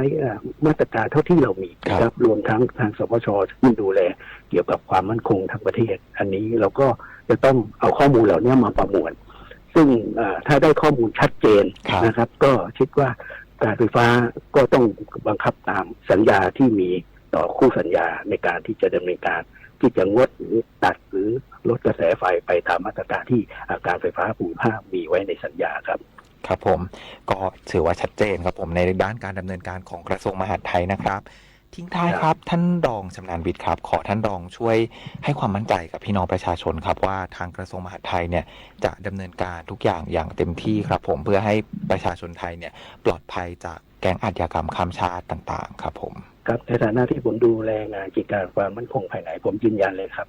อะไรที่เป็นประโยชน์ของประเทศชาติรวมทั้งอะไรที่มาทำลายความมั่นคงของประเทศถ้าเรามีหลักฐานชัดเจนนะครับผู้ที่กระทำความผิดจะต้องถูกดำเนินการเราก็คงไม่ปล่อยไว้นะครับถ้าหากว่าเรามีหลักฐานชัดเจนในการดำเนินการกับผู้กระทำความผิดนั่นเป็นหลักการถ้าหากเราดำเนินการไปแล้วไปโดนผู้บริสุทธิ์นะครับหมายความว่าการกระทำของเราก็อาจจะมีผลกระทบที่ไม่ให้ความเป็นธรรมต่อผู้สุจริตเพื่อหากเราได้หลักฐานชัดเจนแล้วผมยืนยันว่ากระทรวงมหาดไทยโดยเฉพาะท่านรัฐมนตรีว่าการกระทรวงมหาดไทยนะครับท่านปลัดกระทรวงหน่วยงานการไฟฟ้าพร้อมนะครับที่จะปฏิบัติตามกฎหมายระเบียบอย่างเคร่งครัดและยืนยันต่อพี่น้องประชาชนว่ากระทรวงมหาดไทยพร้อมที่จะตัดไฟทันทีถ้าหากมีหลักฐานชัดเจนว่าใครเป็นผู้กระทำความผิดเราจะไม่ปล่อยให้ลอยนวลไปครับครับผมขอบคุณสำหรับความคืบหน้าและความชัดเจนในวันนี้นะครับถ้ามีโอกาสครับขอเรียนเชิญท่านชำนาญวิทย์เตรัตน์ท่านรองปลัดกระทรวงมหาดไทยมาร่วมพูดคุยกับเราอีกนะครับครับวันนี้ครับเวลาหมดแล้วสวัสดีครับท่านครับสวัสดีครับ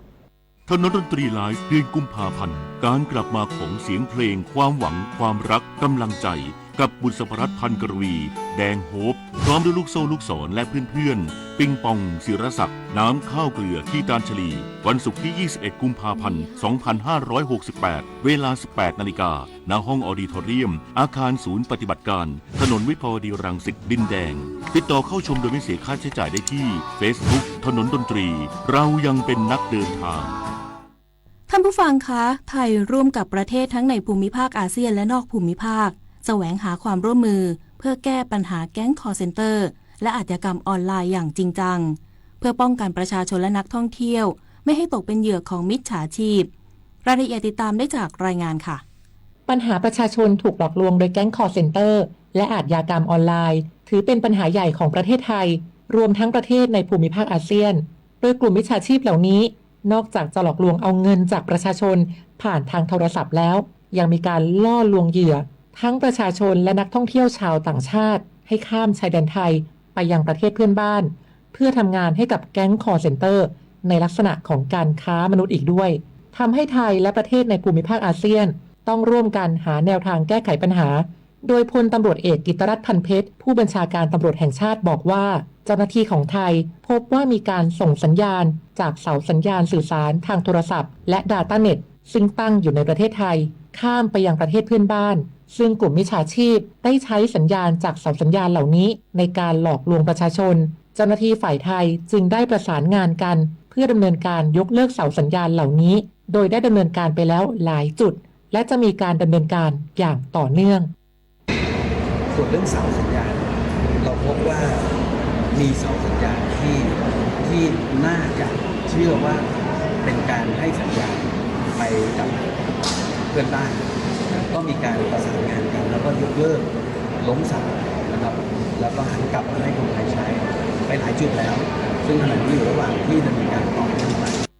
ส่วนปัญหาการหลอกลวงประชาชนรวมทั้งนักท่องเที่ยวให้เดินทางข้ามแดนไปยังประเทศเพื่อนบ้านจนบางส่วนถูกหลอกไปเป็นแรงงานให้กับแก๊งคอลเซ็นเตอร์นั้นพลตำรวจเอกทัชชัยปิตะนีรบุตรเจรตำรวจแห่งชาติในฐานะผู้อำนวยการศูนย์ต่อต้านการค้ามนุษย์และผู้อำนวยการศูนย์ป้องกันปราบปรามอาชญากรรมทางเทคโนโลยีสำนักงานตำรวจแห่งชาติกล่าวว่าเพื่อป้องกันเหตุลักษณะนี้เจ้าหน้าที่จะดำเนินการซักถามชาวต่างชาติทุกรายที่ต้องการข้ามแดนบริเวณอำเภอแม่สอดจังหวัดตากรวมถึงพื้นที่ชายแดนจุดเสี่ยงอื่นๆโดยรูปแบบเดียวกับการตรวจคนเข้าเมืองเวลาเดินทางเข้าสนามบินอีกทั้งได้มีการหารือร่วมกับเอกอัครราชทูตและผู้แทนจากต่างประเทศ ซึ่งมีทั้งประเทศในภูมิภาคอาเซียนทั้งอินโดนีเซียลาวเมียนมาฟิลิปปินส์มาเลเซียรวมถึงประเทศนอกภูมิภาคเช่นจีนสหรัฐอเมริกาอินเดียรัสเซียเพื่อร่วมกันพัฒนามาตรการป้องกันการลักลอบข้ามแดนโดยผิดกฎหมายโดยบางส่วนได้ให้คำแนะนำเกี่ยวกับการแก้ไขปัญหาการหลอกลวงเช่นผู้แทนจากสถานทูตเมียนมาเนื่องจากในเมียนมาก็มีการจัดตั้งศูนย์เพื่อแก้ไขปัญหาการหลอกลวงทางออนไลน์เช่นเดียวกันทั้งทางโทรศัพท์และทางโซเชียลมีเดียโปรเซสของเราตอนนี้คือคนต่างชาติทุกคนที่เข้าถึงในพื้นที่อำเภอแม่สอดจะถูกซักถามเช่นเดียวกับรูปแบบการซักถามเช่นเดียวกับทางตรวจคนเข้าเมืองเวลาเข้าที่สนามบินครับผู้จัดการทูตพม่านะครับได้พูดในที่ประชุมไม่ได้พูดถึงเรื่องของความกังวลในพื้นที่นะครับเพียงแต่ให้คำแนะนำในการเพราะว่าทางพม่าเองก็มีการจัดตั้งศูนย์ในการแก้ไขปัญหาเรื่องการหลอกลวงทางออนไลน์เหมือนกันไม่ว่าทางโทรศัพท์หรือทางโซเชียลทางเน็ตนะครับจะเห็นได้ว่าประเทศทั้งในภูมิภาคอาเซียนและนอกภูมิภาคล้วนมีความพยายามแก้ไขปัญหาแก๊งคอร์เซ็นเตอร์และอาชญากรรมทางออนไลน์อย่างจริงจังเพื่อนำไปสู่เป้าหมายเดียวกันเพื่อไม่ให้ประชาชนในแต่ละประเทศรวมทั้งนักท่องเที่ยวต้องตกเป็นเหยื่อของแก๊งมิจฉา